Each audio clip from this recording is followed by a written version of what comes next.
ሰው እመቤታችን ይህንን ቃል ተቀበለችና እነሆኝ የጌታ ባሪያ ነች ዘንድ ማርያምን በዚያ ወራት ተነስታ ወደ ተራራማው ሀገር ወደ ይሁዳ ከተማ ፈጥና ወጣች። ልጀምር ነው እንግዲህ ይሄ ኢንካውንተር በጣም የሚያስደንቀኝ ኢንካውንተር ነው። በጣም ሁሌም ሳየው በጣም እንድደነቅ ያደርገኛል። አና ወንደር እኔ እንዴት ሰው ማለት ይህንን ማየት እንደሚከብደው አላውቅም፣ ግን ይሄ ኢንካውንተር በጣም የሚያስደንቅ ነው። ፕሮቴስታንት ወንድሞቻችን አሁን መጽሐፉን የምናወጣበት ሰዓት ነው። እናወጣና የምንገልጥበት ሰዓት ስቀለድ ነው። እሺ ስቀለድ ነው። ፈታ ያላችሁ እንድትሰሙ ያለው ፕሮቴስታንቶች። ስለዚህ አሁን ምንድነው እናነባለን መጽሐፍ ቅዱሳችንን። ኦኬ መጽሐፍ ቅዱስ በጣም ተወዶ የለ ዘንድ ሉቃስ ወንጌል ላይ እናነባለን። አሁን ሉቃስ ወንጌል ላይ ያለው ይህ ኢንካውንተር በጣም ታላቅ ነው። ከቁጥር 39 ጀምሮ እንዲህ ይላል። ማርያምም በዚያ ወራት ተነስታ ወደ ተራራማው ሀገር ወደ ይሁዳ ከተማ ፈጥና ወጣች። ወደ ዘካርያስም ቤት ገብታ ኤልሳቤጥን ተሳለመቻት፣ መኔንግ ሰላም አለቻት። እንግዲህ ወደ ዘመዷ ቤት ነው የሄደችው። ያቺ ታናሽ ብላቴና ወደ አረጀችው ሴት ኦኬ አርጅታለች። ኦኬ ኤልሳቤጥ አይደለም መጽሐፉም ይነግረናል። መካን ሆናለች። ወደ እርሷ ሄደች እና ታናሽ ብላቴና ወደ ትልቋ ሴትዮ ሄደች። እመቤታችን ጌታን ግን ጸንሳ ሄደችና ሰላም አለቻት፣ ተሳለመቻት። እሺ ሰላም አለቻት። ኤልሳቤጥም የማርያምን ሰላምታ በሰማች ጊዜ መቼ የማርያምን ሰላምታ ጋይስ በሰማች ጊዜ የማንን የእመቤታችን የማርያምን ሰላምታ በሰማች ጊዜ ጽንሱ በማህፀኗ ውስጥ ዘለለ። በኤልሳቤጥም መንፈስ ቅዱስ ሞላባት። መንፈስ ቅዱስ ሞላባት። ጽንሱ በማህፀን ምን አረገ? ዘለለ። መቼ ኤልሳቤጥ የእመቤታችንን የሰላምታ ድምፅ ስትሰማ ጽንስ ሳይቀር ዘለለ። እና ይህንን ይዙና ቅዱሳን አባቶቻችን ይህ መንፈስ ቅዱስ የመጣው ለኤልሳቤጥ ብቻ አይደለም፣ ይልቁንም በማህፀን ላለው ለዘካርያስ ነው። ምክንያቱም ምን ተብሎ ተነግሮ ነበር? ቅድም አስታውሱ ብያችሁ ነበረ። በማህፀን ሳለ ማለት ገብርኤል ለዘካርያስ ካህን ሲነግረው ማለት ነው። ልጁም ገና በእናቱ ማህፀን ሳለ መንፈስ ቅዱስ ይሞላበታል ብሎ ተናግሮ ነበር። እንዲህ ይህ ታላቁ ተስፋ ራሱ የተፈጸመው ወይም ይህ የተገባው ቃልም የተፈጸመው በእመቤታችን በኩል ነው። እመቤታችን ቅድስት ኤልሳቤጥን ሰላም ስትላት የሰላምቷን ድምፅ ስትሰማ እግዚአብሔር መሳሪያ ያደርጋል ሰዎችን ነው ራይት። ሐዋርያትን መሳሪያ ያደርጋል፣ ግልጽ ነው። አሁን ደግሞ እመቤታችንን መሳሪያ ያደርጋት ነው። በመልኩ ሰላም ስትላት የእመቤታችን የሰላምቷን ድምፅ ስትሰማ አብሮ መንፈስ ቅዱስ በውስጧ ሞላ። አብሮ መንፈስ ቅዱስ በኤልሳቤጥ ላይ ሞላ። መንፈስ ቅዱስ ሞላባት። በማህፀን ያለው ልጅ ሳይቀር ዘለለ።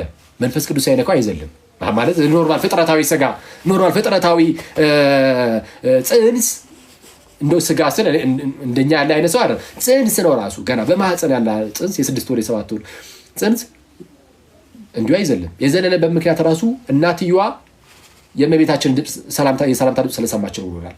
ስለዚህ መንፈስ ቅዱስ በዚህ ልጅ ላይ ወረደ ማለት ነው። ኦኬ የመጥምቁ ዮሐንስ በማህፀን ሳለ በመንፈስ ቅዱስ የመሞላቱ ነገር የተፈጸመው በእመቤታችን በኩል በመሳሪያነቷ ነው። እመቤታችን ራሷ ጸጋን ከእርሷ ነው የሚፈልቀው። ወይም እመቤታችን ራሷ ምንድነው የጸጋ አስገኝ ናት ማለት አይደለም። እንደዛ የሚባል ትምህርት የለም በክርስትና። የጸጋ አስገኝ ሳትሆን ኦኬ የጸጋ አስገኝ ጸጋ ከእግዚአብሔር ነው የሚሰጠው። እሺ ጸጋ ከእግዚአብሔር ነው የሚሰጠው። ሲሰጥ ግን በሰዎች በኩል ያደርገዋል። ኦኬ ሐዋርያት እጃቸውን ይጭኑና መንፈስ ቅዱስን እንዲሞሉ ያደርጓቸዋል ሌሎችን። እመቤታችን ሰላም ስትል እግዚአብሔር ይህን ነገር አደረገ። የቱን የሰላምቷን ድምፅ አሰምቶ መንፈስ ቅዱስን እንዲሞላባት ጽንሱም በማህፀን እንዲዘላ አደረገው ነው። ኦኬ ይቀጥላል። ኤልሳቤጥም የማርያምን ሰላምታ በሰማች ጊዜ ጽንሱ በማህፀኗ ውስጥ ዘለለ። በኤልሳቤጥም መንፈስ ቅዱስ ሞላባት ይልና በታላቅ ድምፅም ጮሃ እንዲህ አለች ይላል። አሁን እንዲህ አለች ቅድስት ኤልሳቤጥ በታላቅ ድምፅ ጮሃ። ጋይዝ በምን አይነት ድምፅ ጮሃ ይላል? ጮሃ ነው የሚለው ወይስ ወንጌሉ ላይ? ፕሮቴስታንት ወንድሞቼ እስቲ ክፈቷት።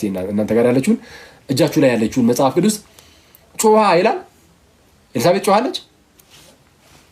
ኦኬ ጮሃ የሚል ከሆነ በምን አይነት ድምፅ? በታላቅ ድምፅ ይላል ይላል ወይስ አይልም? እኛ ላይ ብቻ ነው? ለኦርቶዶክስ ብቻ ነው ጮሃ በታላቅ ድምፅ ምትል ተጨምሮበት ነው ወይስ እናንተ ላይ አለ አይደል?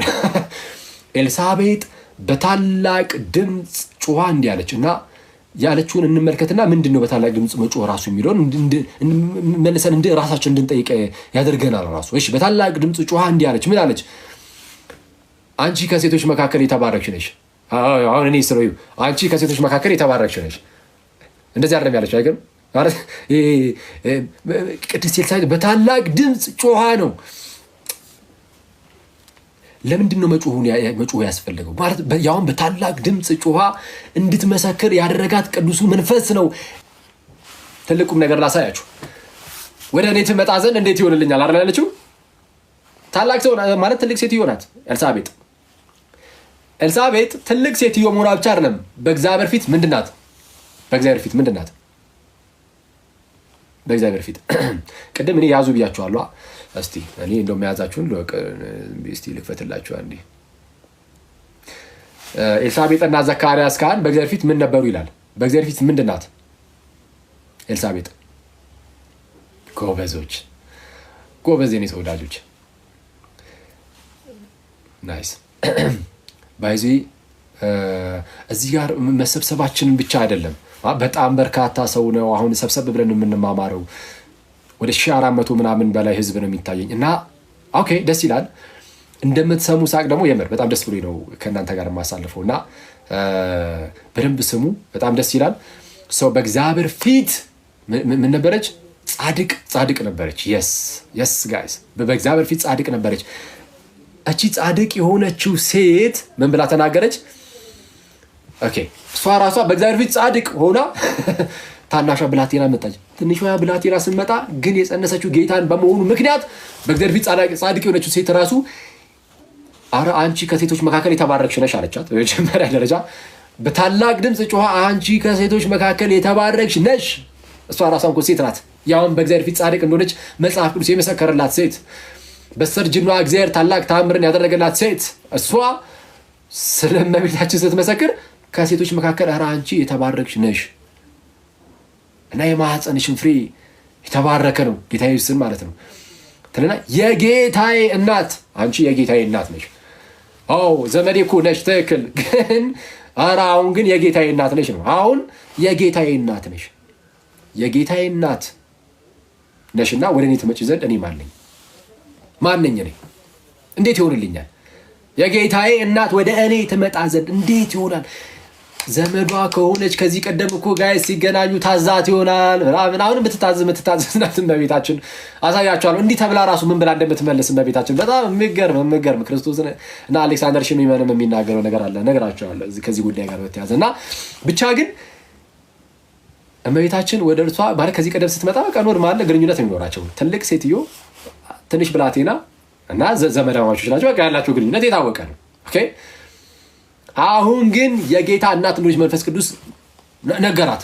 ኦኬ መንፈስ ቅዱስ አሁን የመጣችው አሁን ዘመድሽ ናት፣ ግን እርሷ እኮ በማህፀኗ ያዘችው ያንቺን ጌታሽን በማህፀኗ ይዟለች። እሷ የጌታ እናት ናት። ክብሯን ሲገልጠው የእመቤታችንን ክብር የሚገልጠው መንፈስ ቅዱስ ነው። ኦኬ መንፈስ ቅዱስ ነው ባይዘው የእመቤታችንን ክብር የሚገልጠው መንፈስ ቅዱስ ነው። እና ጋይስ እንዲህ ያለ መገለጥን አግኝታ የጌታዬ እናት ወደ እኔ ትመጣትን እንዴት ይሆንልኛል አለች። ያለችው በዚህ ድምፅ አይደለም፣ የኔን ቶና እርሱት ጋይስ። የተናገረችው በታላቅ ድምፅ ጮሃ ነው። ጮሃ በታላቅ ድምፅ። ይሄን ነገር ደጋግመን ነው የምንናገረው እንዴ በጌታ። ይሄ እኮ በጣም ትልቅ ነገር እኮ ነው። እና የጌታዬ እናት ወደ እኔ ትመጣትን እንዴት ይሆንልኛል። እና አንድ ነገር ልንገራችሁ፣ ይህ ጌታ የኤልሳቤጥ ጌታ ብቻ አይደለም። ይህ ጌታ የኛም ጌታችን ነው አይደል? ኢየሱስ ተስፋችን እና የመድኃኒት በስጋ የተገለጠው የአምላካችን የእርሱ እናት ናትና የኛም ጌታችን ነው። እንደምታውቁት እኛ አንድ ጌታ ነው ያለን። እኛ ያለን አንድ ጌታ ነው። ያም ጌታ ከመቤታችን የተወለደው ይኸው ጌታ ነው። ኦኬ የጌታዬ እናት ወደ እኔ ትመጣ ዘንድ እንዴት ይሆንልኛል። እና እኛም ራሳችን ኤልሳቤጥ እንዲህ ብላ ካከበረቻት በዚህ ጻድቅ ስትሆን በእግዚአብሔር ፊት ጻድቅ ሆና የጌታዬ እናት ወደ እኔ ትመጣ ዘንድ ያውም በስጋ ዘመዷ ሆና መንፈስ ቅዱስ በምን ደረጃ ክብሯን ገልጦላት ነው እንዲህ ብላ እንድትጮህ ያደረጋት? ጮሃ እንዲህ እንድትመሰክር ያደረጋት በምን ደረጃ ክብሯን ገልጦላት ነው? አናቅም ሙሉ በሙሉ ሙሉ በሙሉ አናውቀውም፣ ግን በተገለጠው ልክ ግን ስናየው ስንረዳው በጣም ነው የሚያስገርመው። ጌታን በጣም ይህንን የሚክድ ሰው እንዴት ከሰይጣን ይሆነ ነው። ክሊርሊ ይህንን የሚክድ ሰው ባለማወቅ ከሆነ ጌታ ይረዳዋል። ግን በጥላቻ ዝም ብሎ ተነስቶ እንዲሁ የሚክድ ካል ይሄ ከሰይጣን ነው። ጌታን ይኸው ክርስቶስን ነው ብላችሁ ይሄ አደገኛ ሰይጣናዊ የሆነ አሰራር ነው። እና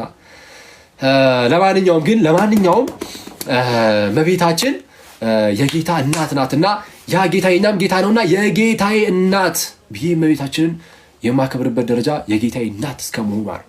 በጣም ትልቅ ክብር። ይህ ጌታ የኔና የናንተ ብቻ መስሏችሁ? የቅዱስ ሚካኤል ጌታ ነው። ቅዱስ ሚካኤል የምንወደው መልአክ የቅዱስ ሚካኤልም ጌታው ነው። ስለዚህ ቅዱስ ሚካኤል ራሱ እመቤታችንን የጌታዬ እናት ይላታል። ለእርሱ ይስገዱ ይላል ለበኩሩ ወደ ዓለም ሲያገባው። ኦኬ ገላትያ ምዕራፍ 4:4 ላይ በዘመን ፍጻሜ እግዚአብሔር ከሴት የተወለደ ልጁን ላከ። ከማን የተወለደ? ከሴት የተወለደ ልጁን ላከ። በኩሩን ወደ ዓለም ሲያገባ ደግሞ የእግዚአብሔር መላእክት ሁሉም ለእርሱ ይስገዱ ይላል። ያለ ምንም ልዩነት የሚቀር መልአክ የለም። ከእመቤታችን ለሚወለደው ልጅ መላእክት ሁሉ ይንበረከካሉ። ኦኬ መላእክት ሁሉ ይሰግዱለታል። መላእክት የሚሰግዱለት ጌታ ነው። የማርያም ልጅ መላእክት የሚሰግዱለትን ነው እመቤታችን የወለደችው። እና ለዛ እኮ ነው ጋይስ አሁን መንፈስ ቅዱስ ገልጦላት ኤልሳቤጥን በታላቅ ድምፅ እንድትጮህ አደረጋት። ጮሃ እንድትናገር ምን ብላ? አረ የጌታዬ እናት ወደ እኔ ትመጣ ዘንድ እንዴት ይሆንልኛል? ኦኬ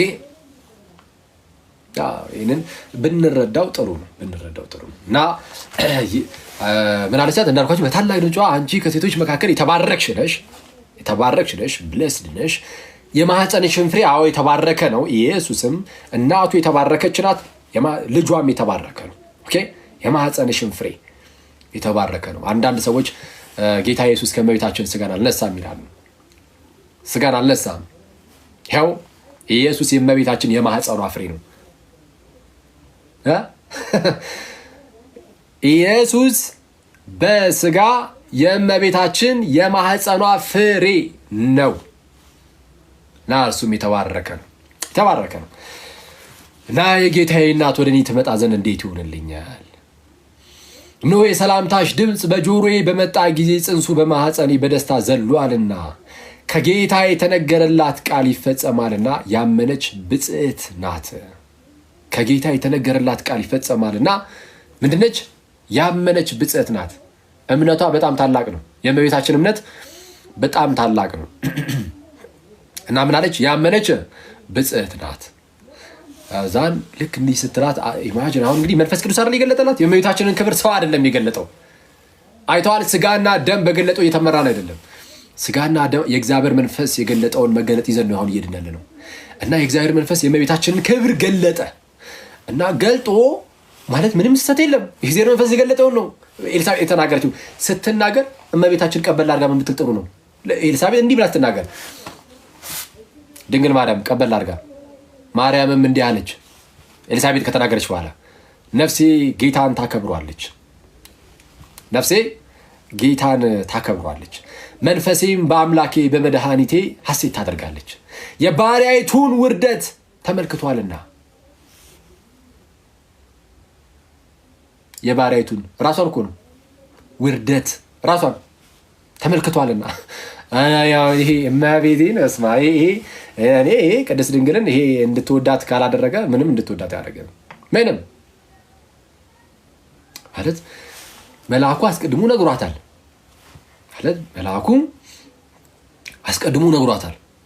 ከእርሷ የሚወለደው ማን እንደሆነ እንደዛ ነግሯት ራሱ ማለት ደስ አይላትም አይደለም። ለምን ደስ አይላትም? ግን እሱ ሳይሆን ራሷን የምታስቀምጥበትን ቦታ ግን ይዩት። እነሆኝ የጌታ ባሪያ። እኔ አንዳንድ ጴንጤዎች እንደው በቅዱስ ሚካኤል የእናንተን ስም ደጋግሜ ጠራው፣ ይቅርታ የኔ ተወዳጆች ይቅርታ። ግን ያው አያችሁ የጌታ ባሪያ ነች እኮ ራሷ ነው የሚሉ አሉ። አዎ ነው ሰው እና ምን አትደነቅም አብረህን በጌታ? እኛ እያደነቅን ያለ ነው እኮ የጌታ ባሪያ ብላ ራሷን በመጥራቷ እኮ ነው። የጌታ እናት ነሽ ስትባል እመቤታችን እነሆኝ የጌታ ባሪያ። ይሄ እኮ ነው የሚያስደንቀን። መንፈስ ቅዱስ መጣና ለኤልሳቤጥ የእመቤታችንን ክብር ገለጠው። ሲገልጠው ተናገረች፣ ኮንፌስ አደረገች፣ አልካደችም፣ አልሸሸገችውም፣ መሰከረች ኤልሳቤጥ። ያውን በታላቅ ድምፅ ጮኻ። እመቤታችን ግን ቀበል አድርጋ ነውኝ የጌታ ባሪያ እንዳለችው የባሪያይቱን ውርደት ተመልክቷለች። የባሪያይቱን ውርደት ተመልክቷልና ነፍሴ ጌታን ታከብረዋለች። ኦኬ ነፍሴ ጌታን ታከብረዋለች፣ መንፈሴን በመድኃኒቴ በእግዚአብሔር ሐሴት ታደርጋለች፣ ደስ ይላታል። የባሪያይቱን መዋረድ ተመልክቷልና። ይሄ በጣም የሚገርም ጌታን ይሄንን ምን ይሏል ኢየሱስ በተራራው ስብከት ላይ? በመንፈስ ድሆች የሆኑ ብፁዓን ናቸው መንግሥተ ሰማያት የእነርሱ ናትና ይላል። በመንፈስ ምን የሆኑ ናቸው? ብፁዓን ድሆች። ምንድን ነው በመንፈስ ድሃ መሆን? የመንፈስ ችጋር ያለበት ሰው ማለት ነው። መንፈስ የሌለው የእግዚአብሔር መንግሥት አይወርስም። በመንፈስ ድሆች የሆኑ ማለት ሁሉ ኖሯቸው ግን የለኝም የሚለው። እመቤታችን ሁሉ አላት። ከእርሷ ጋር እንደምትጸልዩ አስበው። እሱን ስትጸልይ እመቤታችን አብረሃ እንዳለች እያሰብክ እንደዛ ጸልየው። ከእመቤታችን ጋር አብረህ እየጸለይክ እንደሆነ እና ማለት ይሆነ እንደዛ ሳይሆን ረጋ ተብሎ ሳይሆን ረጋ ብለህ እመቤታችን ረጋ ብላ ነው ልትናገሩ የምትችለው። ኦኬ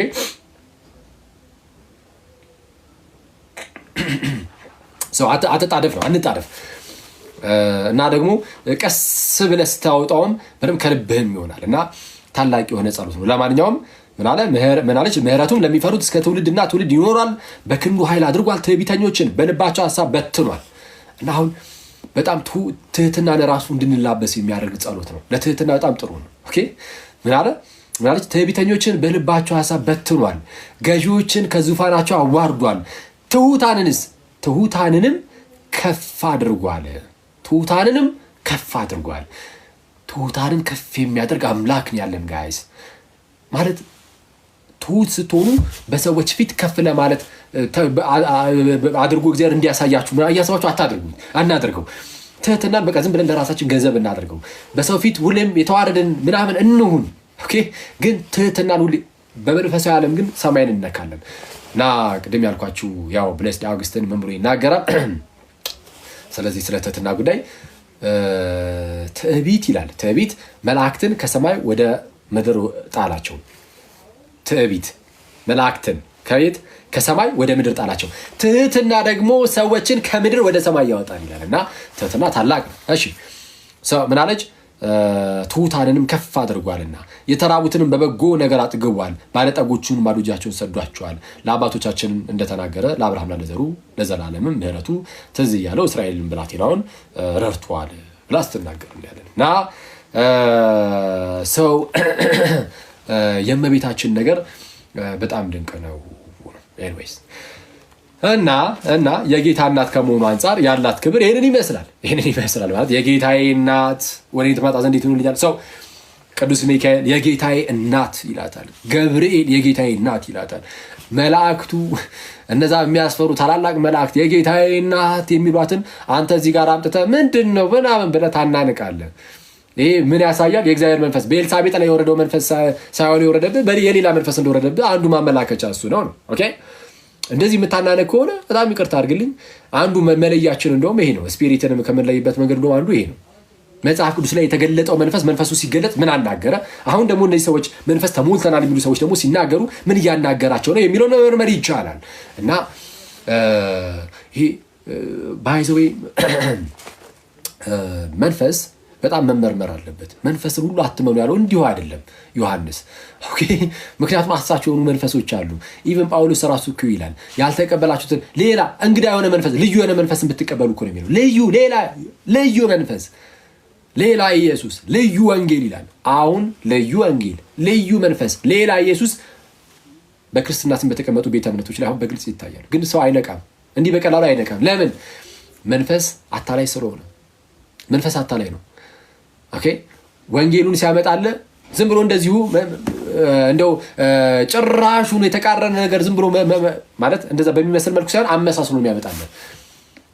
ኦኬ ታውቃላችሁ ጋይስ ሰይጣን መጽሐፍ ቅዱስ እንደሚጠቅስ አታውቁም እንዴ? ታውቃላችሁ አታውቁም? እናውቃለን መምህር። እሺ ሰይጣን መጽሐፍ ቅዱስን ጌታ ኢየሱስ ላይ ሳይቀር ጠቅሶበታል። ከመዝሙር 90 ላይ ጠቀሰበት። አይገርምም?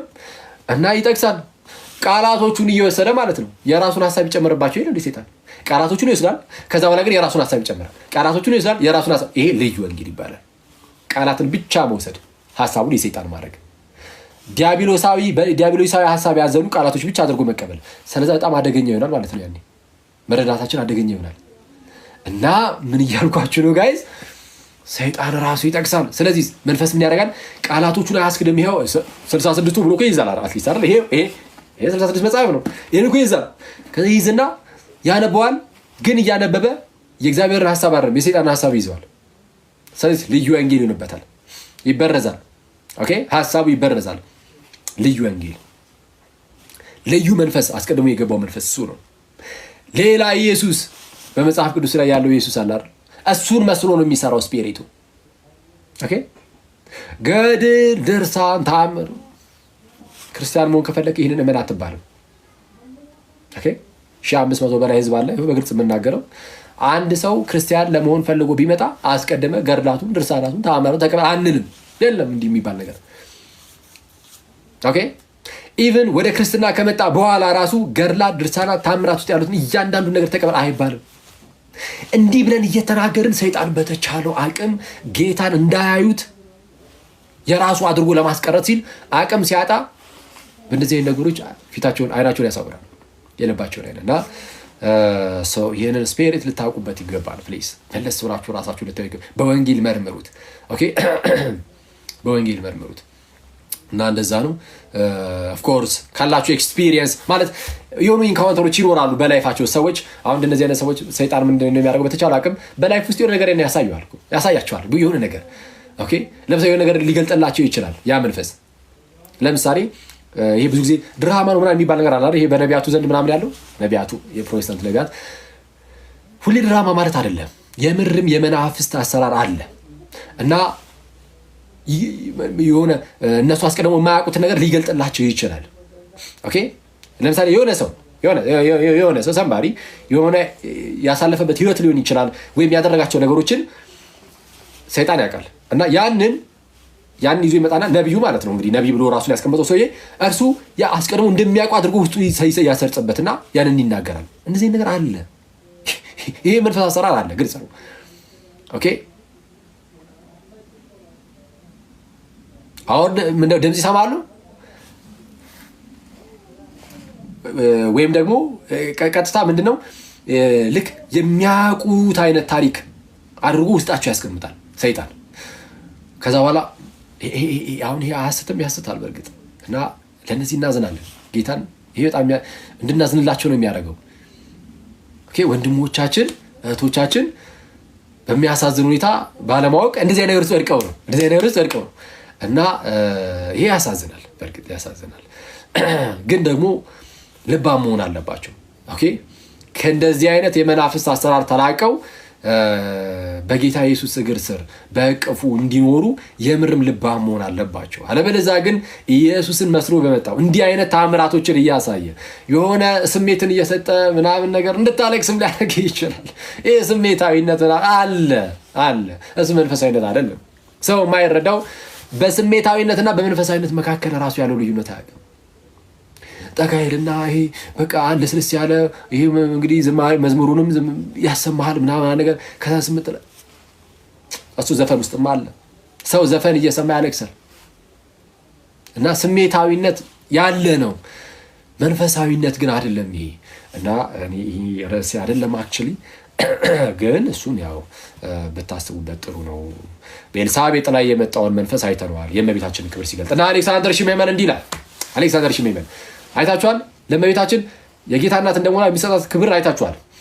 እና እመቤታችን ደግሞ ስለ እርሷ ስትናገር በመጽሐፍ ቅዱስ ላይ እኔ የጌታ እናት ነኝ ብላ ተናግራ ታውቃለች? በመጽሐፍ ቅዱስ ላይ አትሊስት አታውቅም ማለት እስከ ህይወት የጌታ እናት ነኝ ብላ አታውቅም። የጌታ ባሪያ ትላለች ራሷን። ሌሎች ሲናገሩላት ግን የጌታ እናት ብሎ ያከብሯታል። ራሷን እሷ ዝቅ ታደርጋለች፣ እኛ ደግሞ እርሷን ከፍ እናደርጋለን። እኛ አይደለም የምናደርጋት፣ እግዚአብሔር ግን ከፍ አደረጋት። ከፍ ያደረጋትን ያንን ክብር ለእኛ ገለጠው። ስለዚህ ከፍ ባለችበት ከፍታ እንደዛ ከፍ አድርገን እናያታለን። አሌክሳንደር ሽሜመን እንደዛ ነው የሚለው። እርሷ ራሷን ዝቅ ታደርጋለች፣ እኛ ደግሞ ከፍ እናደርጋታለን። ከፍ ያደረጋት እግዚአብሔር ነውና መንፈስ ቅዱስ የእመቤታችንን ክብር ለኤልሳቤጥ የገለጠው በዛ መልኩ ነውና እንደዛ ነው እናንተ ሰዎች እና እመቤታችን የምር ብዙ ሰዓት ወስጄባችኋለሁ እናንተ ሰዎች በጌታ ስም በጣም አዝናለሁ እንዴ የምር ነው ሰዓቱ ጌታ ሆይ ሩብ ጉዳይ ለአራት አንድ ሰዓት ከምናምን እኮ የገባ ነው ኧረ በቅዱስ ሚካኤል አዝናለሁ እንግዲህ እሺ ለማንኛውም ይሁነው እና ምንድነው በቤተክርስቲያን ውስጥ እውነተኛ አንድነት አለ በጌታ ስጋ ሁላችንም ተያይዘናል እና እመቤታችን በቤተክርስቲያን ውስጥ ትልቅ ቦታ ነው ያላትና በዚህ አንድነት ውስጥ ስላለን የእመቤታችንን አማላጅነት ሁላችሁም በደንብ አድርጋችሁ የምርም ያዙት የእመቤታችንን አማላጅነት እና ቅዱሳኑ ስለኛ ይጸልያሉ በላይ ከጌታ ጋር ያሉ ሁሉ ስለኛ ይጸልያሉ ግን አንዳንድ ሰዎች እንደዚህ የሚሉት እንዳልኳችሁ ምንድነው ስለምናከብራት በጣም ትልቅ ክብር ነው የምንሰጣት እና እሱን ይዘው ነው እንደዛ የሚሉት ትልቅ ክብር የምንሰጣት ደግሞ ለምን እንደሆነ ተናግረናል ትልቅ ክብር የምንሰጣት ለምንድን ነው ብለናል ትልቅ ክብር የምንሰጣት የአምላክ እናት እንደሆነ ትልቁ ክብሩ እሱ ነው እኔ ይሄንን የሚቃወም ፕሮቴስታንት ካለ አለ እስቲ ፕሮቴስታንት እኔ ይቃወማለሁ የሚል እንደው በጌታ ፕሮቴስታንት ሆኖ ካለ ማለት ሙሉን ከሰማ ዛሬ ስናወራ የነበረው ሙሉን ከሰማ ሁለትን ጻፍ አረ ሁለትን ሳይሆን እኔ ይቃወማል እዴ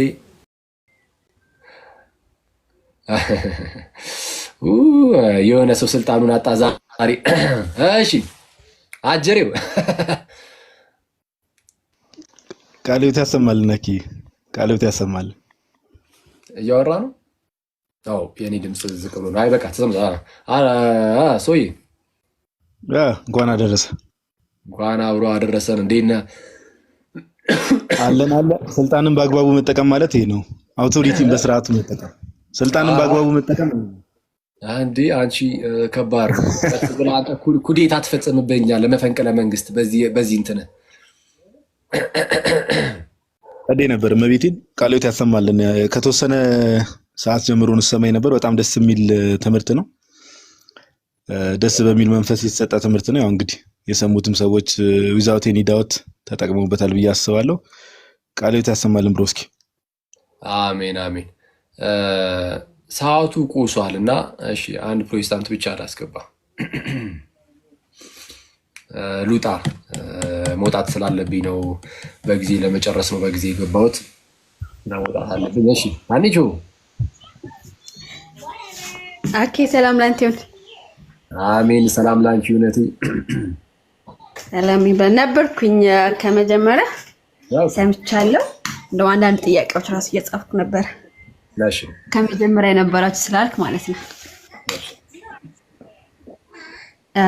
ልጠይቅ ሁላችሁም ሰላም ብያለሁ ጋዲሳም ሰላም ብያለሁ ኦኬ ከመጀመሪያ ማርያምን አናመልካትም ስትል ነበር አሁንም ደግሞሃል እኔ ደግሞ ትንሽ ዩቲዩብ ላይ ገባውኝና ስለ ድንግል ማርያም የተዘመረ መዝሙሮች እየሰማው ነበር አሁን እና ያንሳ ከዚህ ወተሽ እና የተለያዩ እንትኖች ስላሉኝ በሌላው ማለት ነው ተቀለም ወሽ እና ልክ ለጌታ እንደሚዘመር ለድንግል ማርያም ሲዘመር ሰማው ከፈለክ ላሰማ ሐዘኔን የረሳውብሽ የተጸናናሁብሽ ምናምን የሚል ማለት ነው እሺ ለጌታም እንደዚህ ነው የምንለው ሐዘናችንን የሚያስረሳ የሚያጽናና ጌታ ነውና ልዩነቱ አልታየኝም ማለት አምልኮ ማለት ለድንግል ማርያም በድንግል ማርያም ፊት ትጸልያላችሁ በእግዚአብሔር ፊትም ትጸልያላችሁ ለድንግል ማርያም ትዘምራላችሁ ለእግዚአብሔርም ትዘምራላችሁ ኦኬ ስለዚህ ልዩነቱ አልታየኝም አኪ እዚህ ጋር መልስ ብትሰጠኝ ኦኬ አሁን እንግዲህ ጌታንና ቅድስት ድንግል ማርያምን በተመሳሳይ ቃል መጥራት ወይ መናገር በራሱ በቃ ልዩነት የላቸውም ወደሚለው መደምደሚያ አያደርስም ልክ እንዴት ማለት ነው ለምሳሌ ጳውሎስ የዓለም ብርሃን ሁላችንም የዓለም ብርሃን ነን ግን በክርስቶስ ኢየሱስ ያመን አንተም ጭምር ነህ እሺ አንቺ የዓለም ብርሃን ነሽ አንቺው ብርሃን የዓለም ብርሃን ምክንያቱም ጌታ ኢየሱስ ነው እንደዚህ እናንተ የዓለም ብርሃን ናችሁ ብርሃናችሁ ምክንያቱም ለምንድን ነው ብርሃን የሆን ነው ከእንትን ይሄ ፎቶ ላይ ካለው ከብራይትነሱ የመጣ ይሁን ወይስ ኖርማል ነው ከክርስቶስ ነው እንጂ ለምን እኛ ወንጌል ምንድን ነው ብርሃን በዓለም ውስጥ እኛ ብርሃን ኦኬ እሺ አሁን አንቺ የዓለም ብርሃን ነሽ እንግዲህ እንበልና የዓለም ብርሃን ነሽ ጌታ ኢየሱስ የዓለም ብርሃን ነው እንዴ አዎ ጌታ ኢየሱስ በጉ እንደውም ራእይ ላይ በጉ ብርሃን ነው ራሱ እንደውም በጣም እንጂ እሺ ችግር የለም እሺ ጌታ ኢየሱስም ራሱ መስክሮታል ይሄንን አሁን ግን ያልኩኝ አክዬ ነው አይ ለድንግል ማርያም ሐዘኔ የተጽናናውብሽ ብለን ግን አንዘምርም ወደሱ ችግር የለም ወደሱ እንመጣለን ግን ለድንግል ማርያም ዘመረኩ ይሰውዬ ለምሳሌ በጣም ወደ መስመሩ ድንግል ማርያም ደስ ይበልሽ እንትኑ ነው ሉቃስ ላይ ያለው ነገር ዘምሪ ውስጥ ያለች እኔ ድምጼ ብዙ እንትና ዘማሪ አይደለሁም ግን ሉቃስ ላይ ቅድም ያነበርኩ እሱ ነው የዘመረው ደስ አላለሽም አሁን ላይ ድንግል ማርያም ደስ ይበልሽ ያ ጌት እንዴ እኮ በድንግል ማርያም እንወዳታለን አንቺ ነው ያልኩሽ እኔ ድንግል ማርያም ደስ ያላስላት አይ አንቺ ማለት ከፍቶሻል ለምንድን ነው የሚከፋኝ አሁን ባለሽበት ሁኔታ እንደዚህ አረው ነው ደስ ብሎሻል ወይስ ከፍቶሻል አረ እኔ ሁልጊዜ በጌታ ደስተኛ ነኝ ደስ ያለው ቢኖር ይዘምር ይላል በቃ ዘምሪልን ድንግል ማርያም ነው ሪከርድ ተደረገ ነው ሪከርድ ነገር ነው ድምጼ ከእንቅልፍ ምናምን እንደዛ ስለሆነ እሺ አይ ግን ምንድነው እንግዲህ አሁን ድንግል ማርያም ምንድነው ድንግል ማርያም ከዛስ ምንድነው የሚለው አትሊስት ማርያም ደስ ይበልሽ የአምላክ ጸጋ የሞላብሽ ከዛ ፍሬ ከፈተው እንትኑ ይሄ ሰው ነው የዘመረው ኢየሱስን ከፈተው እኔ ልክፈትልህ ችግር ምንም አያስፈልግም አሚቹ በቃ አሁን ሰምተናል በቂ ነው ከዚህ የተለየ አይደለም መቼስ አይደለ ያው ድጋሚ ዘምሮት ነው የምትይኝ ይሄኛው ነው እንደም ሰው ምንድነው አሁን ማን እያለ ነው ቀጥታ እየተናገረ ያለው ዘማሪው ድንግል ማርያም እያለ ነው አሁን እኔ እሱን እንደማስረጃ ማለት ያው እንግዲህ አሁን ባንቺ ቤትም አሁን እንደዚህ እንኳን የሚባል እኮ አለ አንቺም ጭራሽ ወዱ አሉ ብለሻል ከዛ አንፃር አልኩኝ እንጂ አለን እንጂ መጽሐፍም ቢሆን ዝማሬ ውስጥ ቅዱሳን አይነሳሱ የሚል ነገር የለውም እንዴ መዝሙረ ዳዊትን ተመልከቸው ማደሪያዎች የተመሰገኑ ናቸው እያለ እኮ የሚናገረው እግዚአብሔርን ሳይሆን ማደሪያዎችንም ጭምር ያነሳሳል እና ይሄ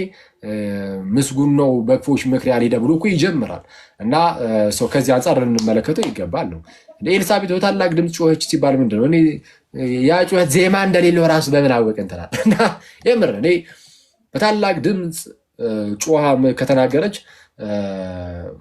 ዋይናት በዜማ መባሉ ምንድነው የሚያስገርመን ምንም የሚያስገርመን ነገር የለም እና የተለጠጠ ነገር በጴንጤኮስታል ውስጥ አለ አሁን እንደዚህ አይነት ነገሮች እንዲሁ ዝም ብሎ ይመካድና ይሄ ኖርማል ነገር ይመስለኛል ይሄ ሐዘኔን የረሳውብሽ ምናምን የሚሉ ነገሮች ምንድናቸው ቀደም አጀምሬልሽ ነበር እንትን አልሽው አቋረጥሽኝ እንጂ ፓስተርሽ ለምሳሌ በጣም ታላቅ ሐዘን ውስጥ ሆነሽ ጸልየሽ እና ጌታ ቢሰማው ጸሎቱንና ቢቀበለው የፓስተርሽን ጸሎት ማለት ነው ቢቀበለውና ዘን ከዛ ሐዘንሽ ከዛ ምንድነው ሙሪሽ ብትወጪ ከታላቅ ሐዘን ውስጥ ብትወጪ እና ያንን ፓስተርሽን መቼስ ታመሰግኛለሽ ኦኬ ጌታ በአንተ ጸሎት እናረጋልኝ ብለሽ ልታመሰግኙ ትችላለሽ እና ልክ እንደዛ ያለ ነው እና ይሄ አናካብዶ በጌታ ስለዛ እንዲቀርል አድርገን ብናየው መልካም ነው እንደዛ አንቺ አኪ ፓስተር ፊት አልጸልይም ለሱ ተንበርክከ አልጸልይም ለሱም አልዘምርም እኔ ያልኩ ያለው አሁን ድንግል ማርያም በአካል ከኛ ጋር የለችም እሺ አሁን ደግሞ ይሄ ደግሞ ሌላ ጥያቄ ነው አንዴ ድንግል ማርያም ከኛ ጋር የለችም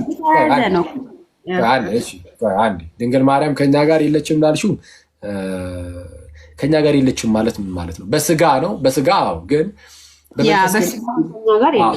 በመንፈስ ግን ተሳስረናል ሁላችንም አንድ ላይ ነን በክርስትና ውስጥ ቤተክርስቲያን የሚል ጽንሰ ሐሳብ አለ ቤተክርስቲያን በጌታ ስጋ አንድ የሆኑ ሰዎች አንድነት ህብረት ናት ከዚህ አንድነት ውስጥ መነጣጠል የለም ማለት እያንዳንዳችን የጌታን ስጋ የተቀበልን ሁላችን አንድ የጌታ ስጋ ሆነናል እያንዳንዳችን ብልቶች ነን ኦኬ እኛ ሁላችን የጌታ አካል ነን ስጋው ነን እያንዳንዳችን ደግሞ ብልቶች ነን ልክ ይሄ የኔ ስጋ አለ ኦኬ የኔ ስጋ ላይ የተለያዩ ብልቶች አሉ እነዚህ ብልቶች ከስጋ ላይ ተበታትነው ብቻ የተነጣጠሉ አይደሉም ኦኬ ኦኬ ይሄ እጄ አሁን ለጊዜው አይኔ ጋር ላይሆን ይችላል።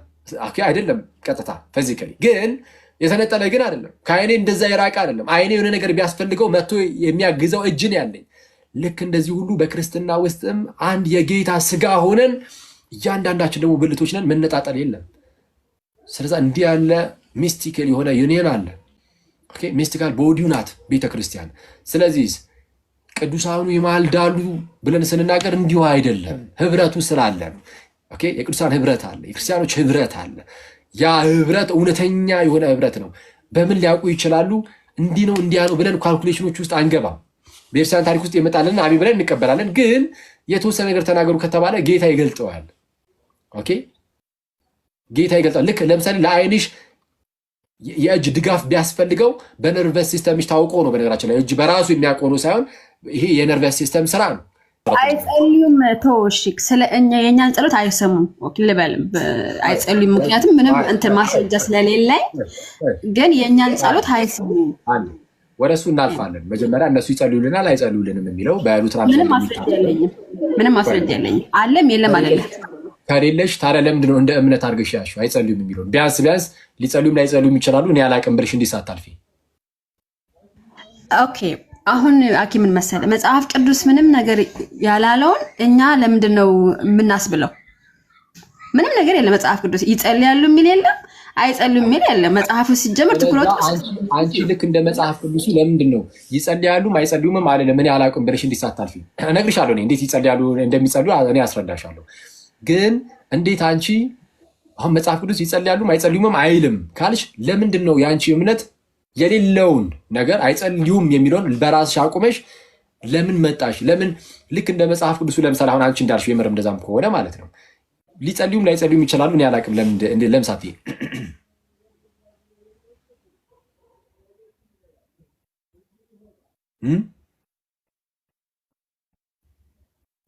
እሺ ሄርሜስ አንቺ ሚዩት አረግሽው ሚዩት አርግ እያወራሁ ነው እንዴ?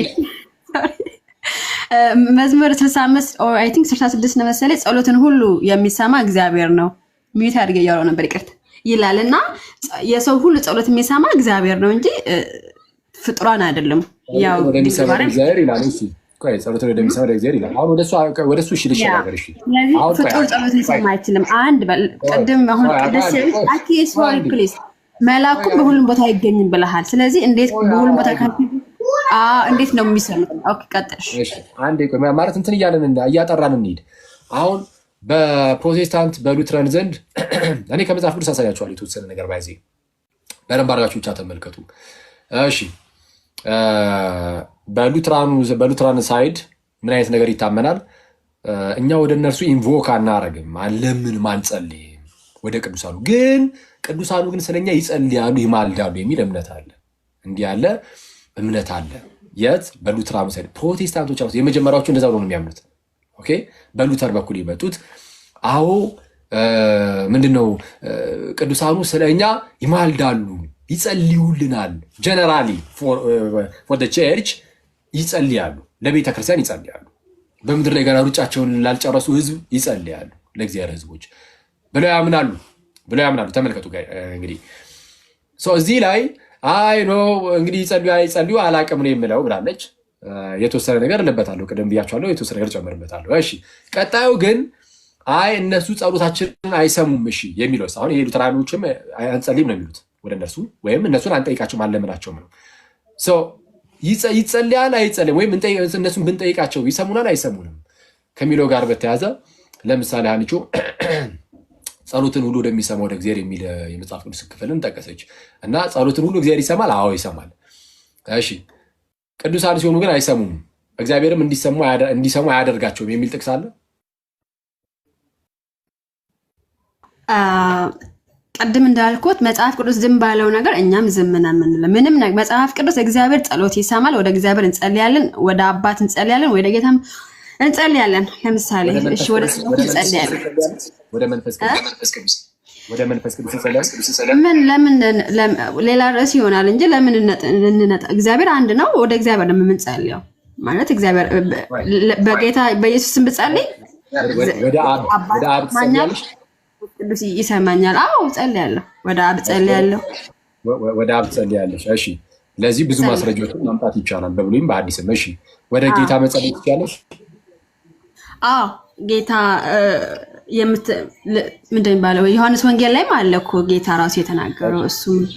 እሺ ወደ ጌታ መጸለይ እሺ ከመጽሐፍ ቅዱስ ከአዲስ ኪዳን ሊመጣ ይችላል። ኦፍኮርስ ለምሳሌ ሰባቱ እስጢፋኖስ ጌታ ሆይ ነፍሴን ተቀበል የሚያደርጉትን ያውቁምና ይቅር በላቸው እያለ ሲጸልይ አይተናል። ጌታ ሆይ ብሎ ወደ ጌታ።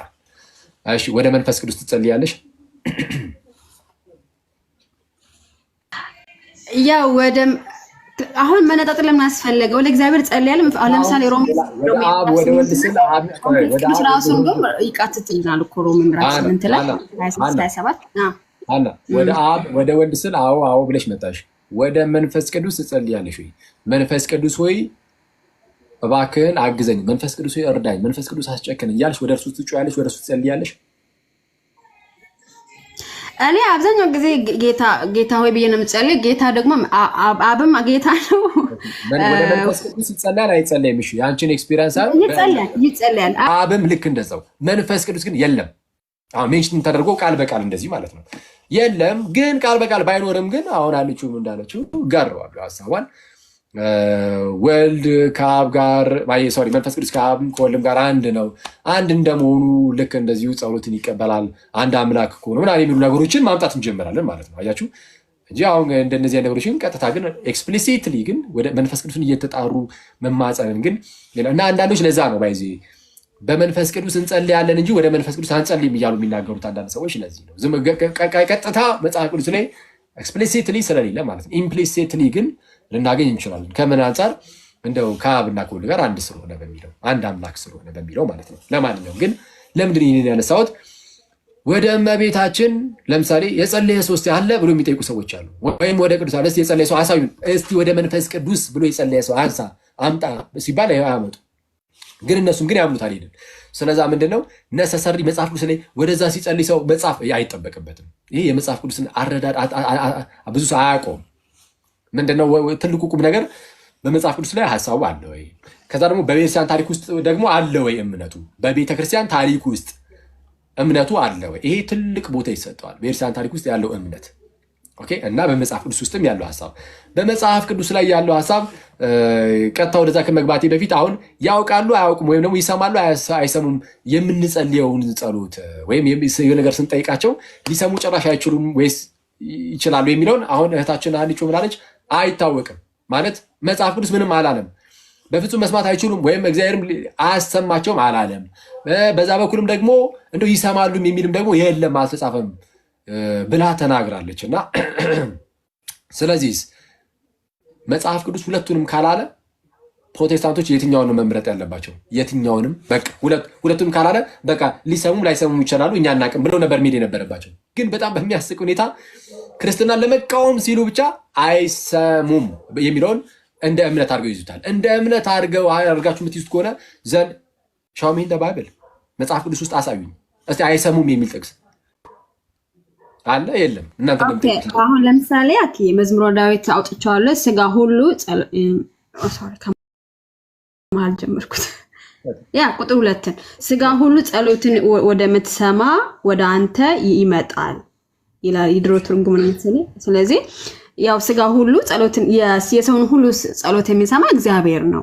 ኦኬ ስለዚህ ምንድን ነው ያለው? ስጋ ሁሉ ጸሎትን ወደምትሰማው ይመጣል አይደል? ጸሎትን ወደምትሰማው ወደ አንተ ይመጣል። ትክክል ነው። ጸሎትን ወደሚሰማው ወደ እርሱ ስጋ ሁሉ ይሄዳል። እሺ እመቤታችንን መጠየቅ ብንጠይቃት ኖ አትሰማም የሚል ግን ጥቅስ አለ? ወይም ደግሞ ቅዱሳንን አትሰማም። ይሄ የነገረን እግዚአብሔር ጸሎትን ሁሉ እንደሚሰማ ነው። ጸሎትን ሁሉ እግዚአብሔር ይሰማል። እኔ አሁን የጠየኩት ግን ኦኬ ቅዱሳንስ ሊሰሙ አይችሉም ወይ? ወይም ደግሞ እግዚአብሔር እንዲሰሙ ሊያደርጋቸው አይችልም ወይ?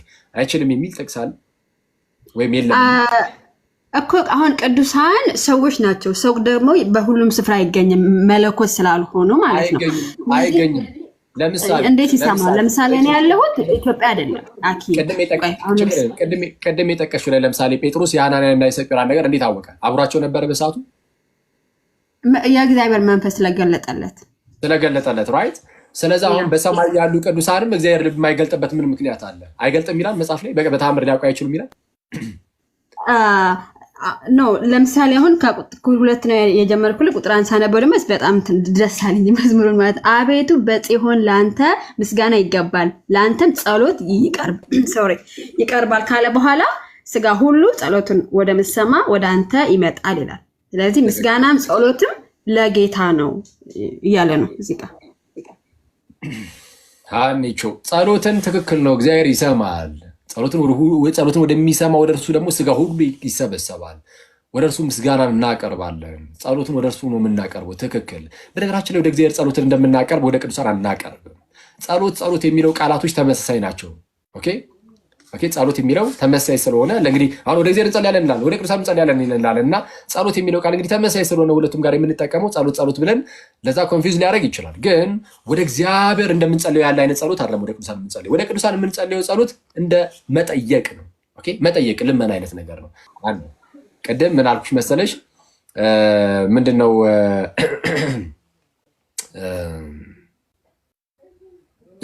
ጴጥሮስ ሐናንያና ሰጲራ ንብረታቸውን ሸጠው እንዳጭበረበሩ ስራቸው አልነበረም። በምን አወቀ ታዲያ ስልሽ ማለት አጠገባቸው የለም። በአካል በስጋ በአካል አንድ ላይ አይደሉም። ፊዚካሊ እንደዚህ አንድ ላይ አይደሉም። ሌላ ቦታ ናቸው። ግን አወቀ። በስልክ ተነግሮት ነው? አይደለም። ታዲያ በምንድን ነው? ሌላ ሰው መቶ ነግሮት ነው? በፍጹም። ምንድን ነው ስልሽ የእግዚአብሔር መንፈስ ገለጠለት አልሽ። ኦኬ እግዚአብሔር ይገልጣል። እንደዚህ ያው የተሰወረው ነው። በስጋ እዛ ባይኖሩም ይገልጣል። ኦኬ የሚገልጡ ከሆነ ያኛው ወደ ሰማይ ሲሉ አይገልጥላቸውም፣ አያስብልም። ስለዚህ ለማወቅ ነው። ለማወቅ ግዴታ በሁሉም ቦታ መገኘት አይጠበቅባቸውም። እንዳትረሱ ጋይስ፣ ለማወቅ የሆነ ነገር ለማወቅ በሁሉም ቦታ መገኘት አይጠበቅባቸውም። የሆነ ነገርን እነሱ የሌሉበት ቦታ እየተፈጠረ ያለውን ነገር ለማወቅ መለኮት መሆን አይጠበቅባቸውም። ይኸው ጴጥሮስ መለኮት አይደለም። እንደዚህ የሚመስሉ ሌሎች በርካታ ማስረጃዎችን ማምጣት ይቻላል። አሁን ጠይቄሽ ጭራሽ ያልመለሽው ምንድን ነው?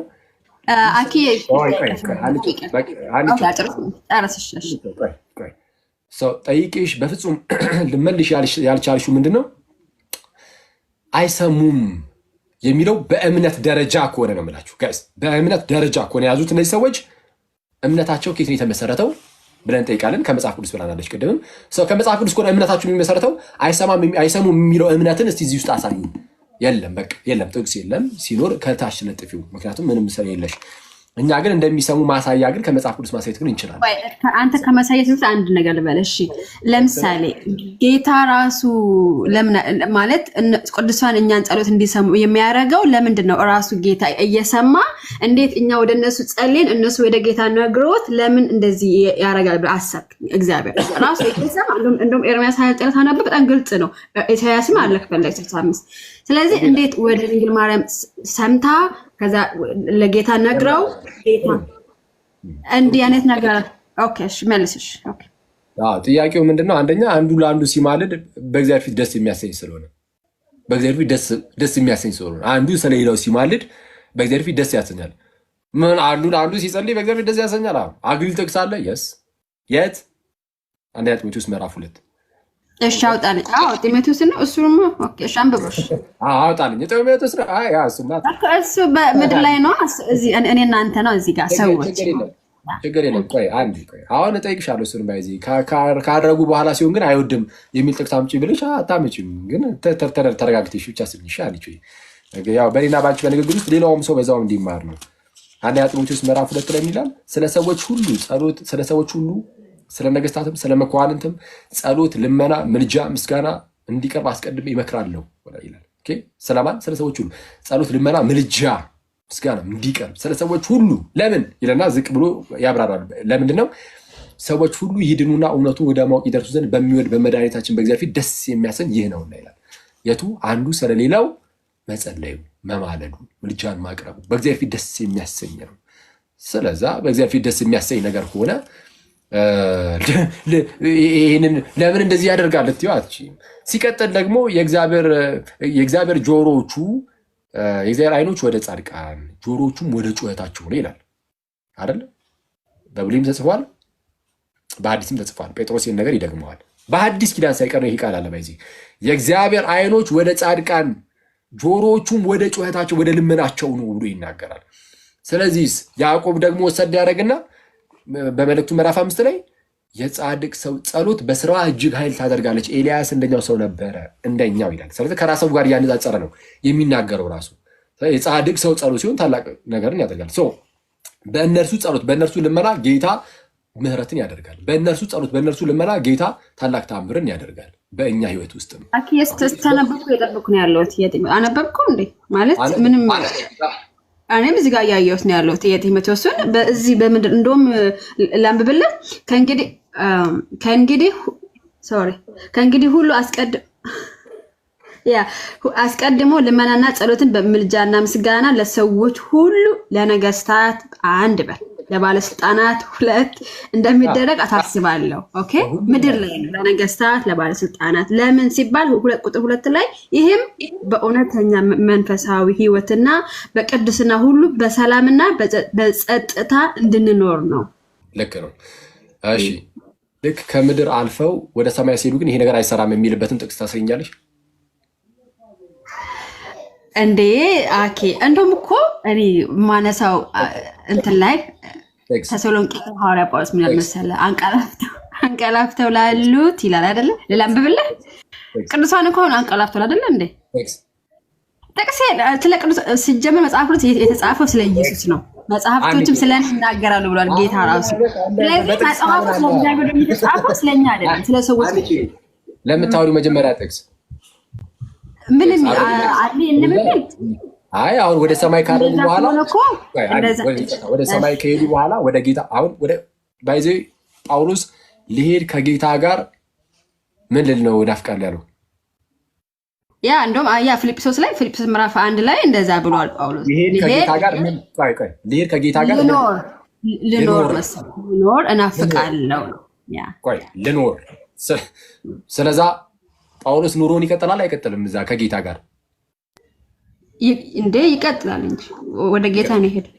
በዛ ኑሮ ላይ ይሄ ነገር ይቋረጣል የሚለውን አሳየኝ። የኛን ጸሎት ግን ይሰማሉ የሚል ምክንያቱም ሐዋርያቶች ከነሱ በፊት የሞቱ ነበሩ። ምልጃን ማቀጣት ነበረ፣ ያዕቆብ ነበረ። ወደ እነሱ ግን አልጸለዩም። እሱንማ በመንፈስ ቅዱስ እኮ አሳየሁሽ። ግዴታ እንደዛ ተብሎ መጻፍ አይጠበቅበትም። እኔ የጠየኩሽ በዚህኛው ሳይድ እንደ እምነት ከያዛችሁ ጥቅስ ነው የለም። ስለዛ እኔ አሁን አሳይሻለሁ። ምንድነው ማሳይሽ? ሊያውቁ እንደሚችሉ በተደጋጋሚ የተጠቀሰ አንድ ጥቅስ አለ። ለምሳሌ ራእይ ላይ ራእይ ምዕራፍ 6 ነው። አይቻልም ከራእይ 6 ውጭ ይሁን። ኦኬ አውጣሽ